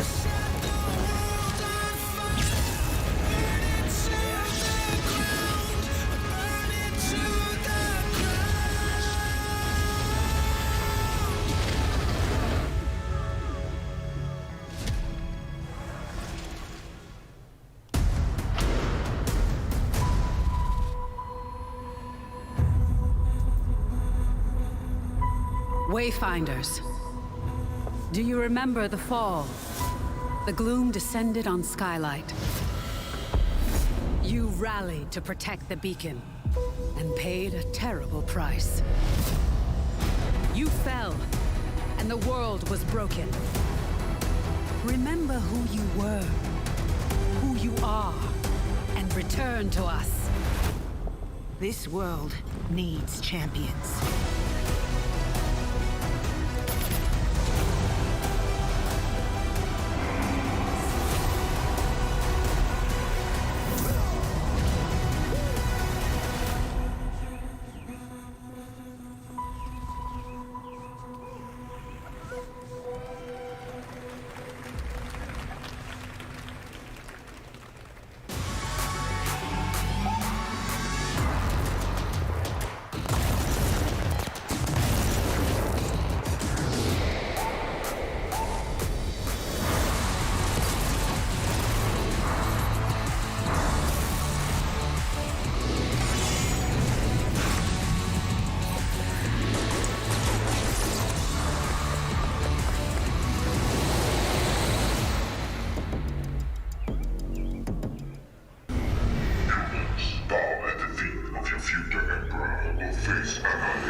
Steve, seriously, you don't stand a chance.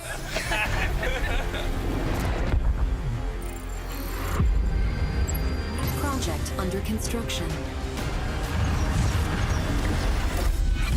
Dude, I'm getting so bored. Holy crap. This is like really What do you bad. say, guys? One more game? Good morning, scavenger. Scan your surroundings to retrieve and recycle anything that could be of value to Scavax.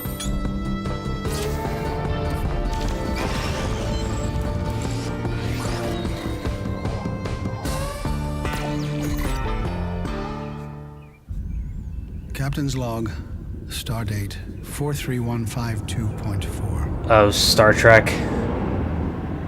Our fleet is cautiously entering hostile territory, and the crew is standing by in case they want contact. Alright, let's see if this is actually like a good game or a crappy looking game. Lower your shields and surrender your ships. Your culture will adapt to service us. Resistance is futile.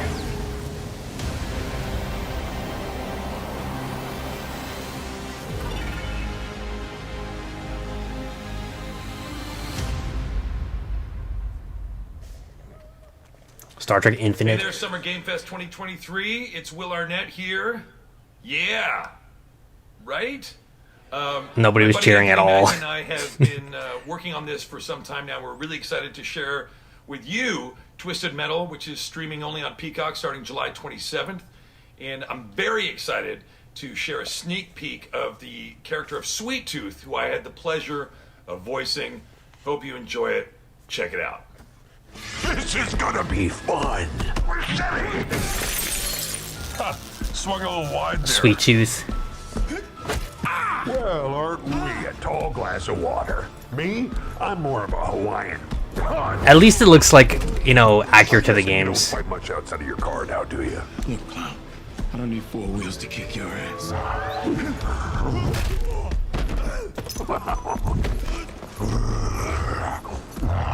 Any chance we can get this back in the cars? How about a little kill music? Alright, what's next? What's after this? She had dumps like a truck. That's like what? All night long. Let me see that thong. Like it when the beat go. Da-da-da-da. Baby, let your booty go. Da-da-da-da. Girl, I know you want to show. Da-da-da-da. The thong. Do you love the silver-haired god? Don't lie to me. Yeah, man. Look, I listened to Unleash the Dragon so many times the disc broke. I'm not a liar. But you said you were coming to my show. And then you shot at me. It was a misunderstanding. I've been getting shot at ever since I can remember. It's a forced habit, I guess. Sounds like you have trust issues. Twisted Metal. I'm surprised they're making a show based on that, considering Sony like doesn't care about any of their old games anymore. Who hasn't dreamt of duplicating oneself in order to multitask? This new hack and slash game with a tactical twist allows you to do just that. Brought to you from France, here's the world premiere reveal trailer of Lisfunga, the Time Shift Warrior, coming later this year to PC. Alright, let's see this one. Oh, it's one of those artsy indie games. Goddess of Time. Receive my light, Lisfunga. Let this power flow through you and fight again alongside your past selves. I'm here again.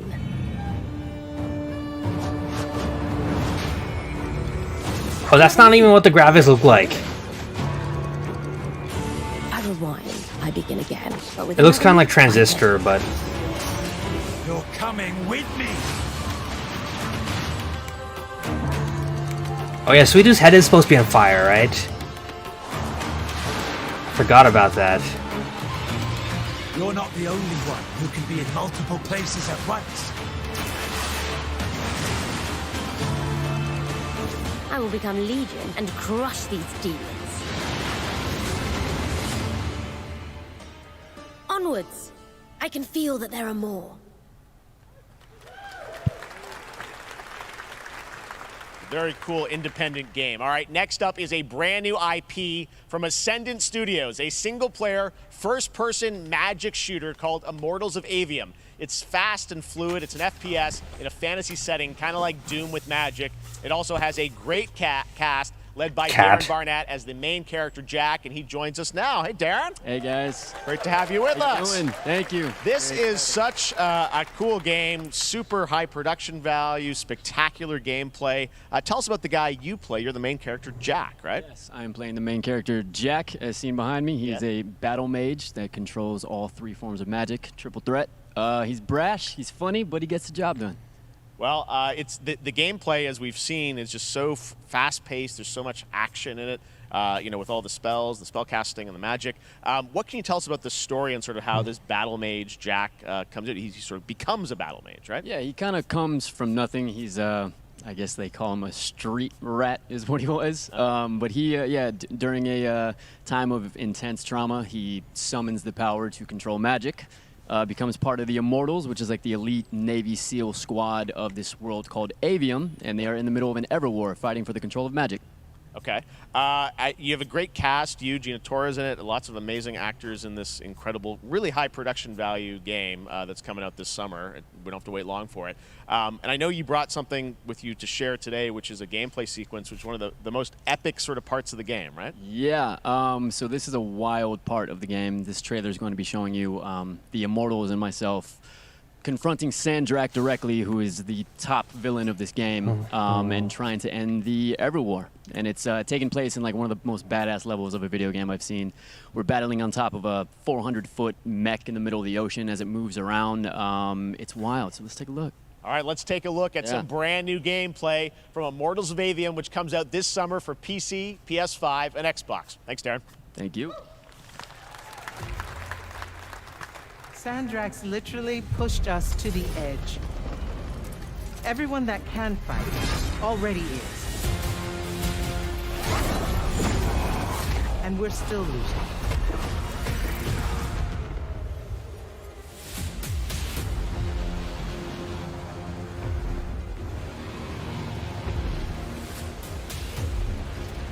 Welcome aboard, Immortal. What's our bearing, sir? North by northeast, 5 knots. We'll catch him, sir.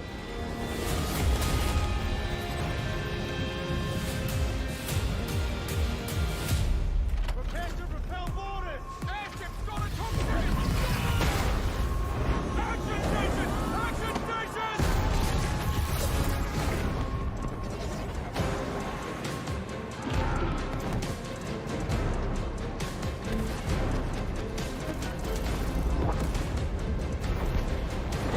Get to the control room and protect Selco. Zendara and I will hold off the Rashanians down here. Got it. Gotta get to the control room.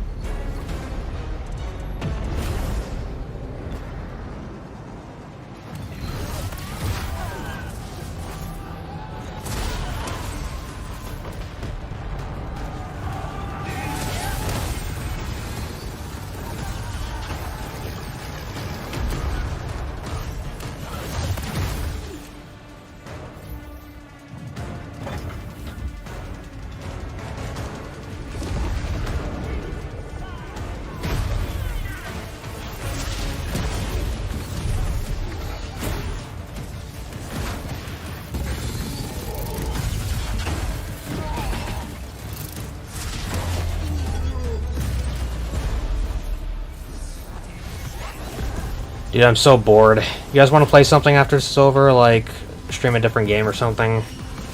Because I can't keep watching.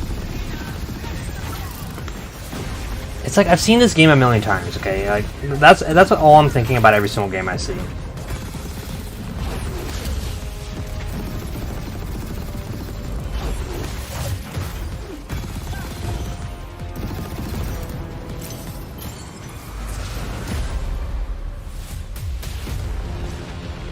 I want to be an immortal. I want to fight this war as one of you. You're what's called a triarch. The Pentasod has gifted you with the ability to manifest all 3 colors of magic. All 3 colors? I don't know. I'm just like, I've seen something along this line so many times at this point that it's just boring seeing something like this now, you know? We're only going to win this one together. Sigil up.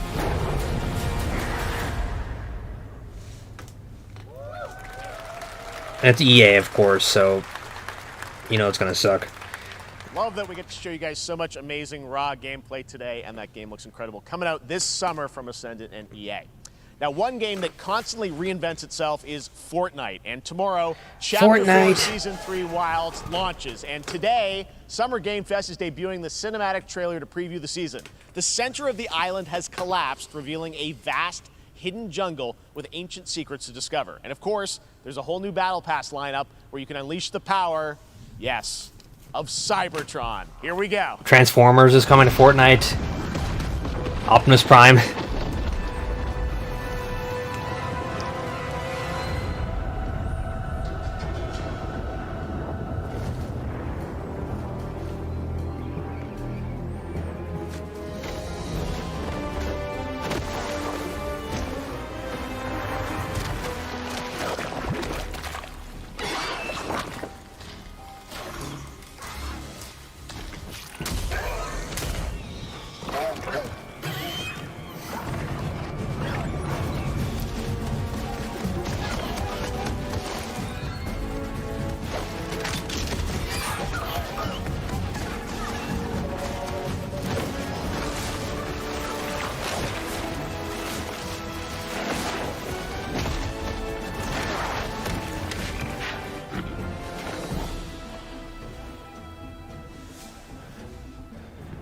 Alright, what do we got here? They're gonna find, like... How does this have anything to do with Transformers?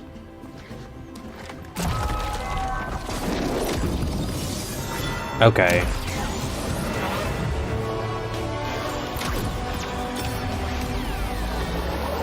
So there's Optimus Prime, and here's a mini Optimus Prime.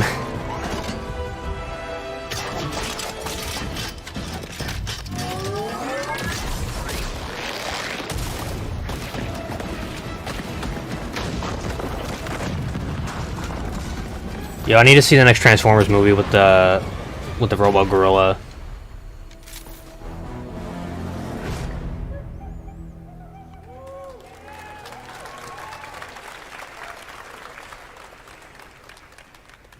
Fortnite Wilds launches tomorrow. Well, finally, guys, it's time to get to our grand finale. All right. And it is a deep honor for me to present this game. What you're about to see is a world premiere trailer that gives us a new look at an expansive world we can't wait to explore again.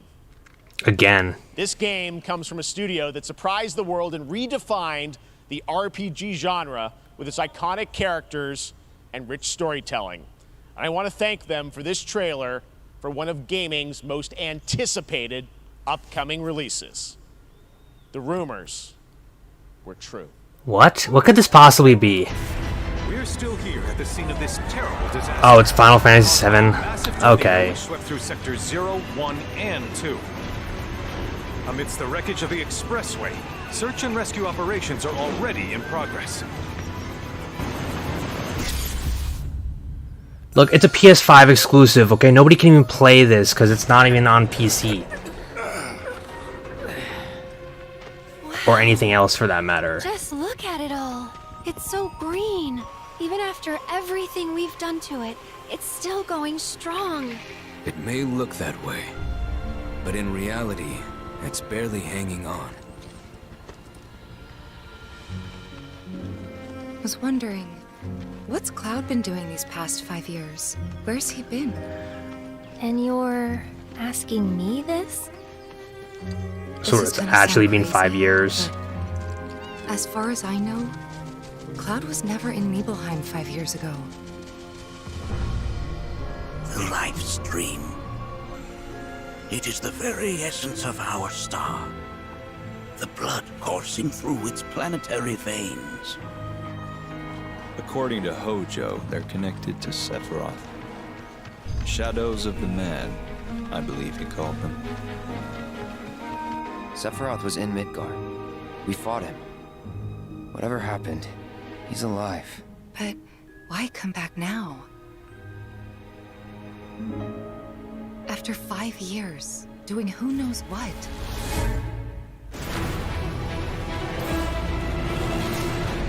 Well now, think we woke it up. Angered it, more like.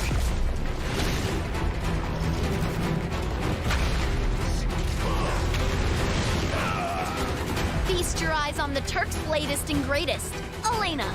She may be new, but she's still a Turk.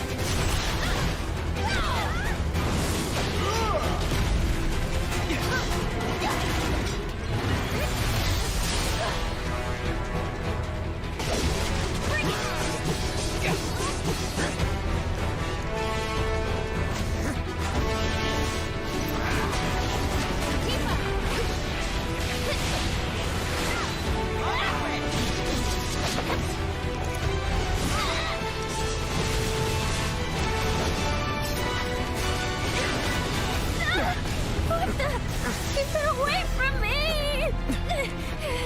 They say she's a monster. That she can peer inside you, into the very depths of your soul.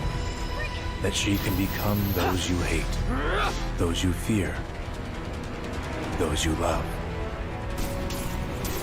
Green. Yeah. You murdered my dad! You burned my village! You know that I killed her. So, who is she?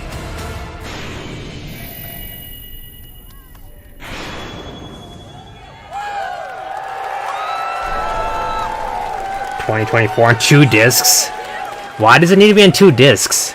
There you have it. That was Final Fantasy VII Rebirth coming early 2024 to PlayStation 5. Nomura-san, thank you so much. All right. It's a PS5 exclusive, so most people can't even play it. But that is not the end of Summer Game Fest. Stay tuned this weekend for updates on many more games during SGF Play Days, a hands-on event for media here in Los Angeles, including Cyberpunk 2077, Phantom Liberty, as well as the Xbox and Bethesda showcase on Sunday.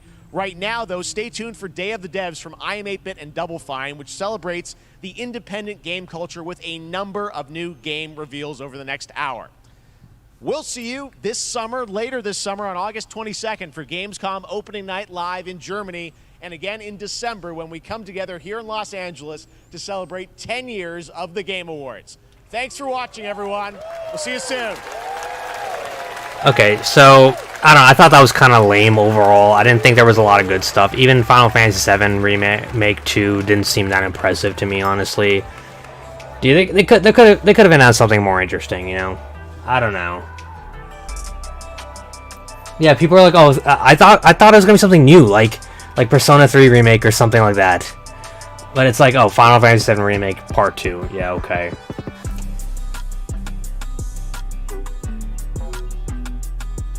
Wasn't very interested. I don't think I enjoyed a single reveal from this whole thing.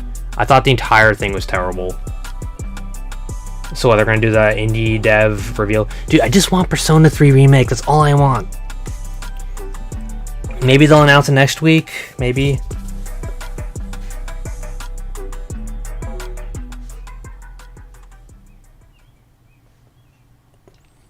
Possibly. So what's going on now? They're gonna show off the indie games? Yeah, like the rumors are true. What rumors? It's a game you already announced. What rumors? Like, that's so stupid.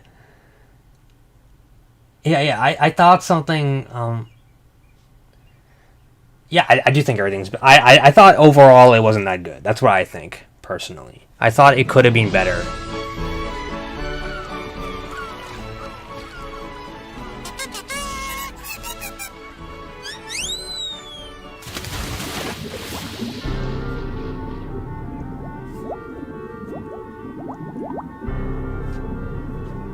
This is what, Cuphead?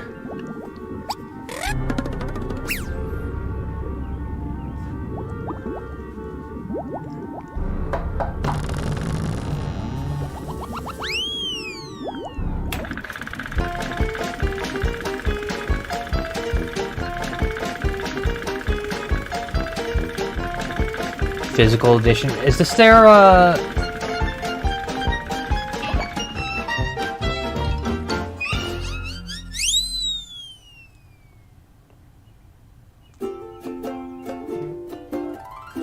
Hi everybody and welcome to the Day of the Dead. Oh, this guy. Thanks to Jeff Keighley for having us be part This dude's of the his worst. Summer Games Fest. And thank you to all of you, the millions of people watching out. Millions of people? God, that can't be right. This thing has really grown since it started 10 years ago here in San Francisco. Day of the Devs was an idea from Double Fine Productions and their friends at I Am 8-Bit to put on a show that really celebrated video games and focused on the fans and the developers and brought them together to meet and celebrate games. It started as a live event here in San Francisco where we had developers showing their games where people could play them and also listen to music and eat food and drink, and it was really just a festival of amazing creativity and a very inspiring event. And then during the pandemic it became digital only, and now we're doing both, a live event and a digital showcase, so people from around the No, world. I thought the overall, because I didn't really think there was a lot of interesting announcements, and there was just a lot of just very boring, kind of samey looking games. I think Xbox will probably have a better showcase. I hope you're excited, and please, without further ado, enjoy Day of the Devs. So this is Day of the Devs. Digital showcase. There would be effects on that. It's sound good. I'm pleased to introduce a brand new game from a team that is near and dear to my heart. This is from Greg Lobanoff and the team at Wishes Unlimited, who made incredible games like Wander Song and Chicory. Here's their new title, Beastie Ball.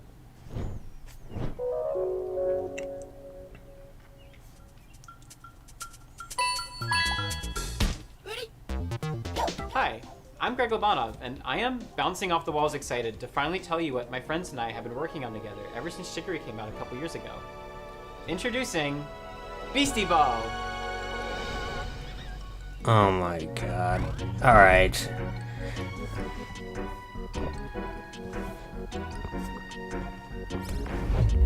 Beastie Ball is a turn-based RPG where you coach a team of beasties to play Beastie Ball, which is kind of like volleyball. You play as this customizable coach character, and you can explore this huge open world, recruiting all kinds of beasties to your team. Then you can challenge rival sports teams as you rise your way through the Beastie Ball rankings.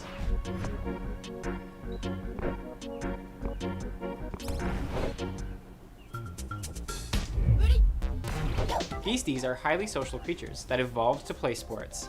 In their natural wild state, they're constantly playing Beastie Ball to build friendships, to settle disputes, or just to have fun. When beasties play together, they actually become friends with one another. Alright, well this game does not look very interesting at all. Depending on their personality, I'd rather play something humor else. style, Hold they on a form second. Different kinds of friendships. But whether they become besties or rivals or partners or sweethearts, they'll get some kind of unique combo ability that only that pair of beasties can do, which can turn the tide in a really tough match.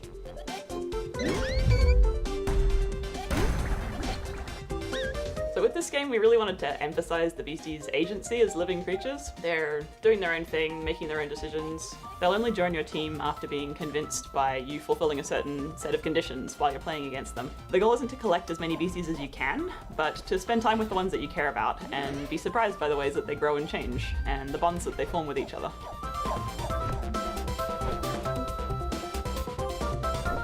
We knew we wanted to create a really wide variety of beasties that each have their own ecological niche. You guys want to keep watching this crap, or do you want to play Tears of the Kingdom or something? I could just boot that up and stream that for a little bit.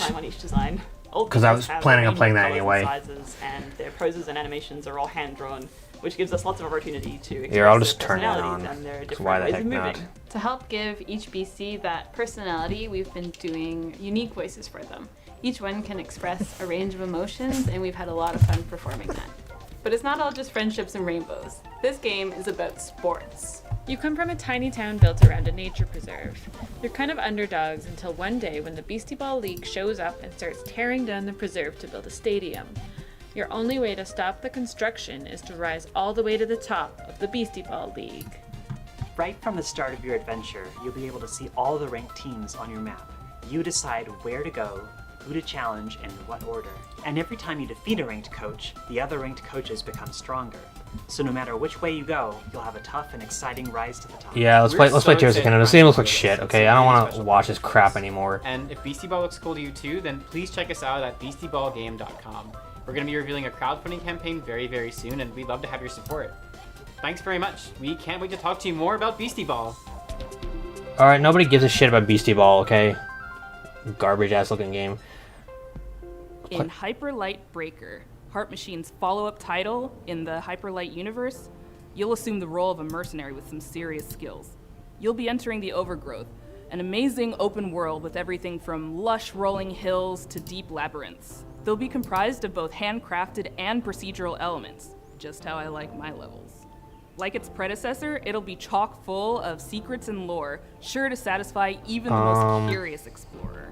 You'll face off against Okay, I'm confused. Do you guys see Zelda on the screen right now, or what do you see? weapons that you've crafted with the spoils of your I'm trying to previous figure this out. and I for never those die-hard jumped. fans that have been eagerly awaiting its release, we have some never-before-seen sneak peeks.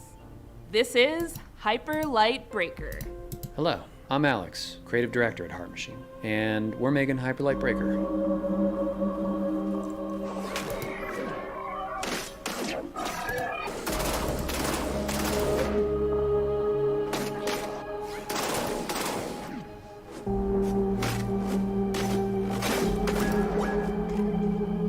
Hyper Light Breaker is a huge, stylish, bloody game. As is our MO, it's a game that's vivid but bleak, with a crumbling world that can be brutal and beautiful all at once. It's a major landmark for us, and the first of its kind. An open world game where you never return. Yeah, we didn't get any news on the new Dragon Quest game, unfortunately. I'd say it's a mix of incredible open world games like Breath of the Wild, Pretty lame. distilled into the format of a roguelike such as Dead Cells or Hades. You can play alone or with friends cooperatively online. Breaker's narrative will be presented fully through visual storytelling, where you'll discover and decipher the mystery of this world capture device. and lost land from long ago. Every world will be different, loaded with dangerous creatures. I'm just trying to get the razor game sharp, loaded up onto vast here. overgrown wilderness, long-dead civilizations and new discoveries in a mysterious, vibrant, yet horribly ominous atmosphere. Each biome in the world is different, with unique dangers, set pieces, and stories of their own. There will be massive bosses to take down in an open structure, with dangerous, unique, and challenging sub-bosses scattered throughout runs. You'll pick up new gear, make new builds, unlock new characters, upgrade your equipment as you bring back more and more materials from runs. We've learned so Yeah, much the 2 discs for the 7 remake makes no sense. It's a PS5 game. Why are there 2 discs? This is why like digital is taking over, you all know. that incredible work, and we're excited to have you experience it for yourself. How would I rate the event? I'd give the event like a 5 out of 10, maybe 6. On the game as we come closer and closer. I don't know. There just wasn't a lot of stuff I cared about there, you know.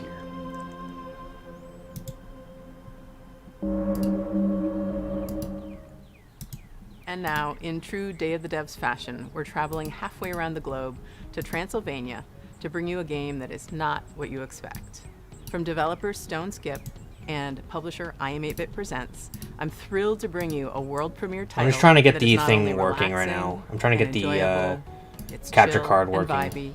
Let that anxiety go while you play Simpler Times.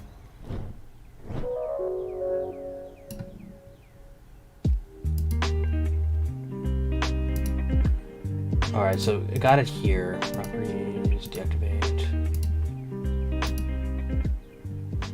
Hi there, welcome. I'm Lara. And I'm Dragos of Stone Skip Studio. We are a small team from Transylvania, and our mission They're from Transylvania. is to make meaningful interactive experiences. Damn.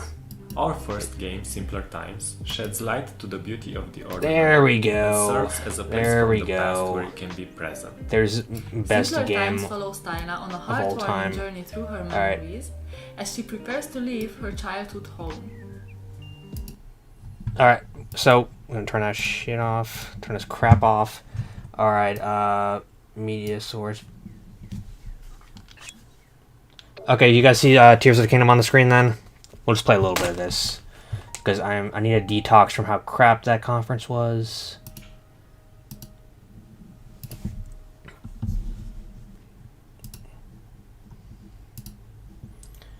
Alright, let me just hook this up real quick.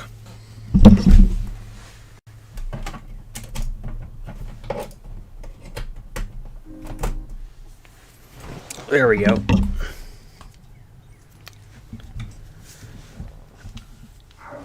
Alright, so here's my my tank I made.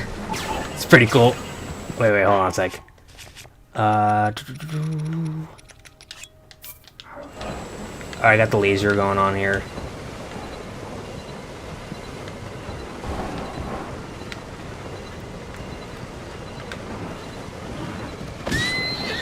I did not just kill that. Okay. Yeah, the show overall just I didn't think it was that good. And then the shows they were showing on that the games they were showing afterwards looked even worse. Those games look like crap. Oh no, the blood moon's coming. The blood moon is rising once again, as they say. Okay, I like this one. I'm gonna save this. I'm probably gonna set this as favorites are full. I'm gonna get rid of this one.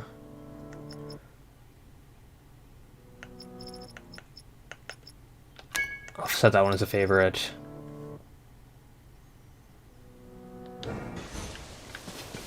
Alright, where's the blood moon at? This is actually what the moon looks like, the sun looks like in, oh crap.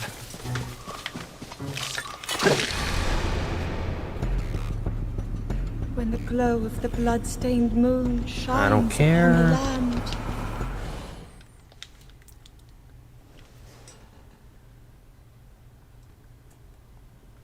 I will be waiting for a PC release because I don't intend to get a PS5 anytime soon. Like, can I just put a thing on the purple dragon on the... So there's the dragon, of course. Hold on a second. It's all over there. Let's try to land on the dragon, actually. Okay, so yeah, I do want to play it, but I don't want to get a PS5. Like, goddamn. And the thing is, the fact that Square Enix is putting it on there means that they should not be surprised if it doesn't sell well on PS5, because if it's going to be an exclusive to a new console, it's very hard to get still. I don't even see that in the stores anymore. Like, I have not seen it in a store once. They shouldn't be so surprised when it doesn't do that well. Alright, let's hop on that dragon. I need to get a talon from the dragon. There she is. Alright, let's see if I can land on it.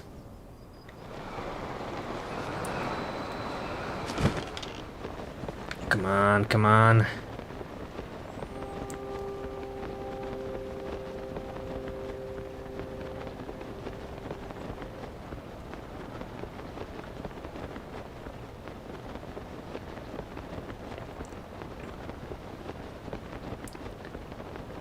Yeah, Square Enix is so weird about their PS5 exclusivity. Like, it's not good what they're doing with that.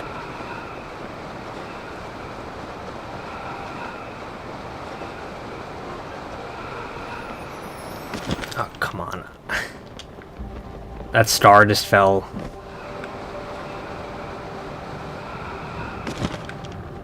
Alright, the good thing is at least we get a little... I don't know why I whistled. Okay, so to get the talon, you need to shoot the... Because I need to get the talon from this dragon, right? You, like, shoot its hand.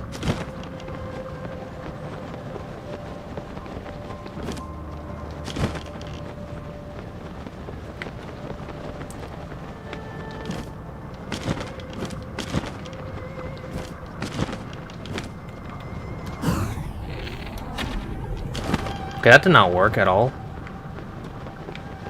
How am I supposed to get the Light Dragon's talon?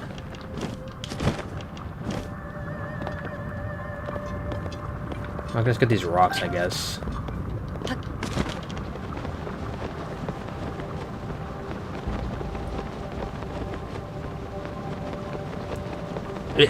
Considering how it looked, I don't even think it needed to be a PS5 exclusive. A lot of these games don't need to be PS5 exclusives. We've gotten to the point where I feel like everything can just run on the PS4. What is that? Oh, it's a fairy fountain.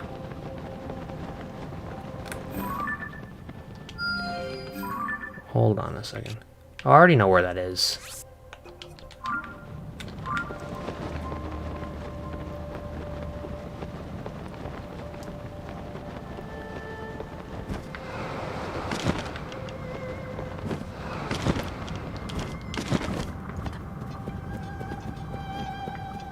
Alright, what do we got here? We're sitting on the nose.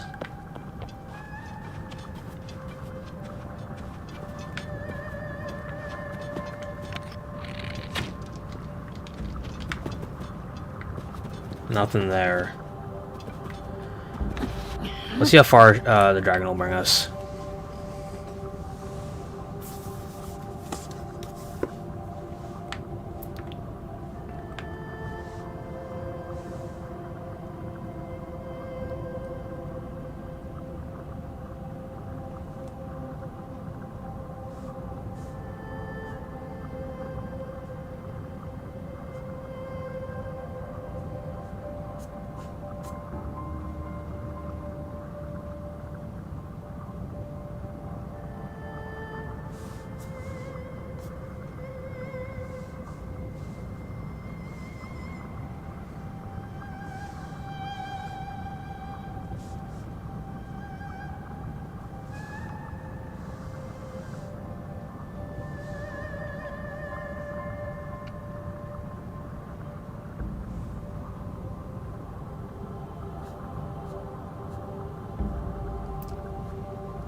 Okay, I don't even know what to do right now.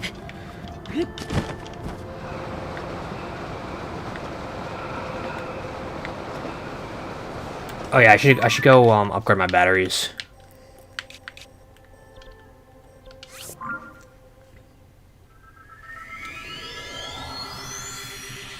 Yeah, honestly, Square Enix is the way they do the time exclusivity is just so scummy. I don't like how, you know, Sony gets these games for a whole year, and then nobody else gets them, and then all of a sudden, oh hey guys, it's on PC. Like, get out of here with that.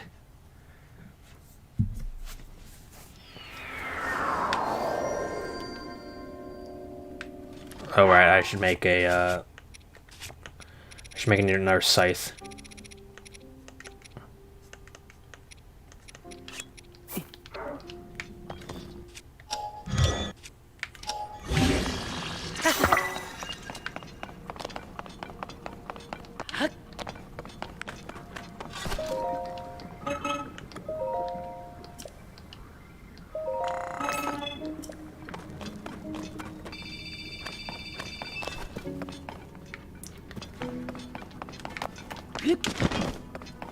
Got a decent amount. Alright, so what I need to do is get some more of those Zonite charges. So here's how you do the dupe glitch.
You wonder if we'll get DQ news this week. You know, I don't think so, honestly. I feel like, you know, they didn't even show it off at the Summer Games Fest. The best bet we would have would be the Xbox conference.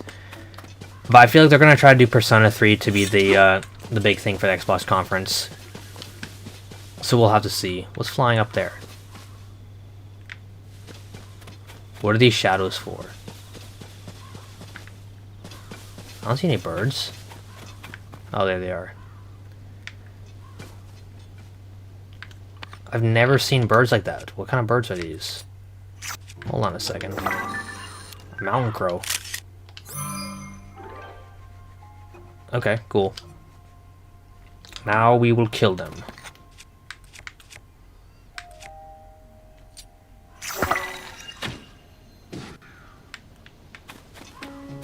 Okay, he just fell into that hole. So the crows circle around the holes in the ground? Okay.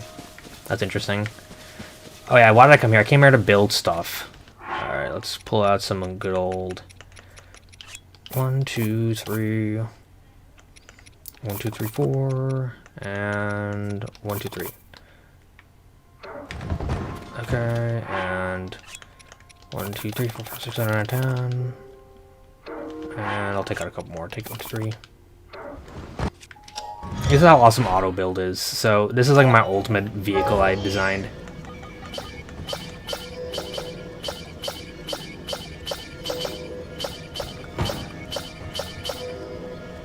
Oh, I forgot the Zonai construct head. And the chair. Okay, so I need to take out one of these and one of these.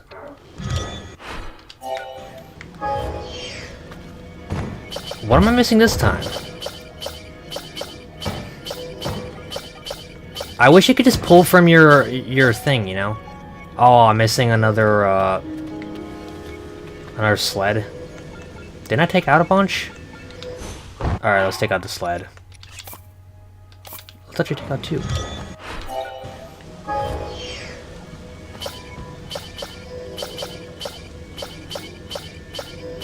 I think Silk Song would be cool. I don't know what they're doing with that game though, because they've been working on that way too long at this point. That's pretty good, right?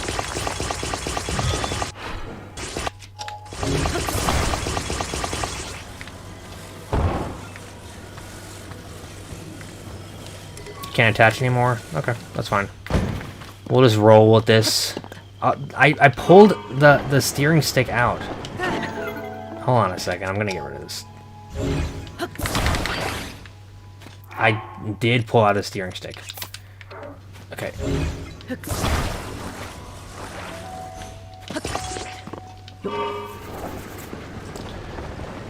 Yeah, I want to see the Silk Song. I mainly want to see like Persona, because they keep saying Persona is gonna happen. I don't know, like, I haven't seen it yet. Alright, let's see something we can blast with our lasers.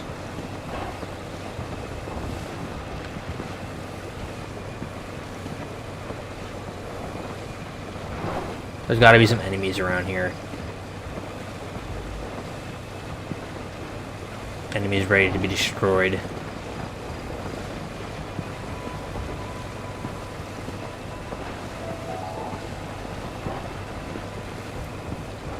Yeah, I've pretty much given up on DQ 3 at this point. I don't think we're gonna see it for a long time, because we would have seen it by now. It's insane. Ooh, this tree guy thinks he's tough. Okay, so basically the tree doesn't even do anything.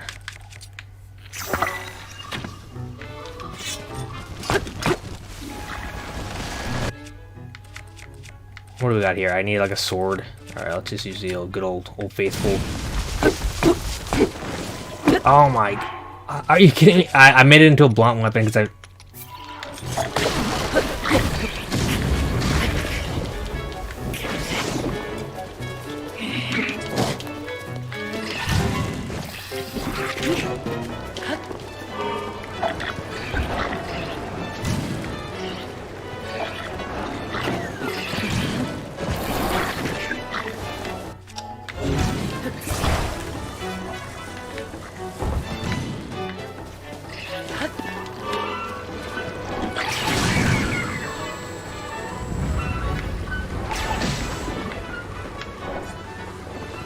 What's next?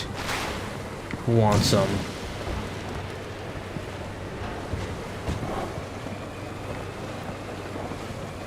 Here's how we get some money.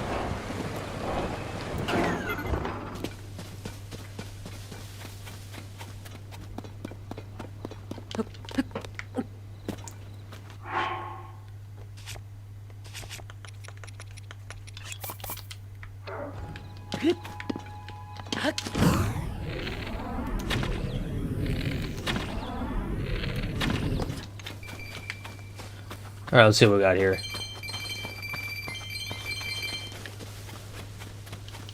Dude, when they revealed 3 HG2D, I was so excited. But then they just completely just pretend. Like, I don't even think... I think they announced it just because they needed something to announce. I feel like it was not ready at all, and they were not ready to announce that thing, and they just did it because they needed something to show off. You know?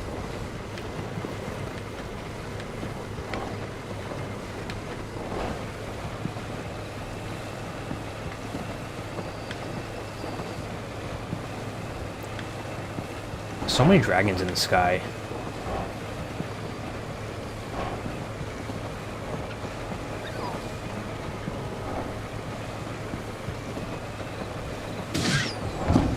Roadkill. Is that a... Okay. Do I spy an enemy camp up ahead? So, you could always use one of these to refuel your battery. Look, I really just want them to show something off for the next Dragon Quest, you know, but who knows, they're taking their sweet time. When Jeff said, oh, this is a special worldwide premiere, I thought it was going to be something a little more exciting than Final Fantasy 7. I just wasn't that hyped for it, you know. I thought it would be something a little more interesting. Alright, it's time for these guys to get laser beamed.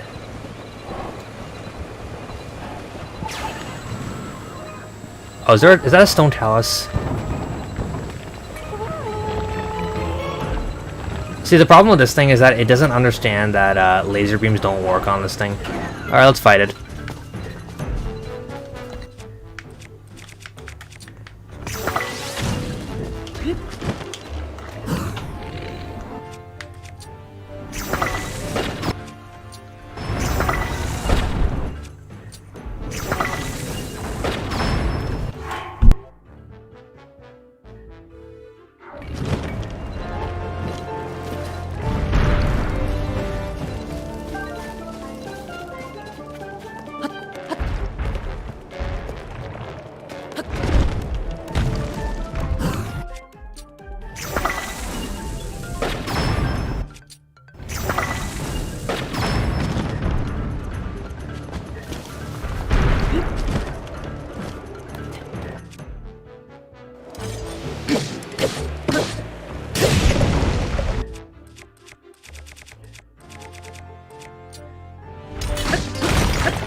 Alright, so I think that's enough for today. I think we had a good showcase. We're going to be doing Xbox next week, so let me just really quick remind you guys when Xbox is before I sign off. So let's see. Xbox is on the 11th. That would be in 2 days from now. And it's June 11th at 1 p.m. So make sure you're ready for that, because that's going to be pretty fun. That's on Sunday at 1 p.m. So Sunday at 1 p.m. be back on the channel, and we'll be doing the Xbox conference. Until then, I'll see you guys next time.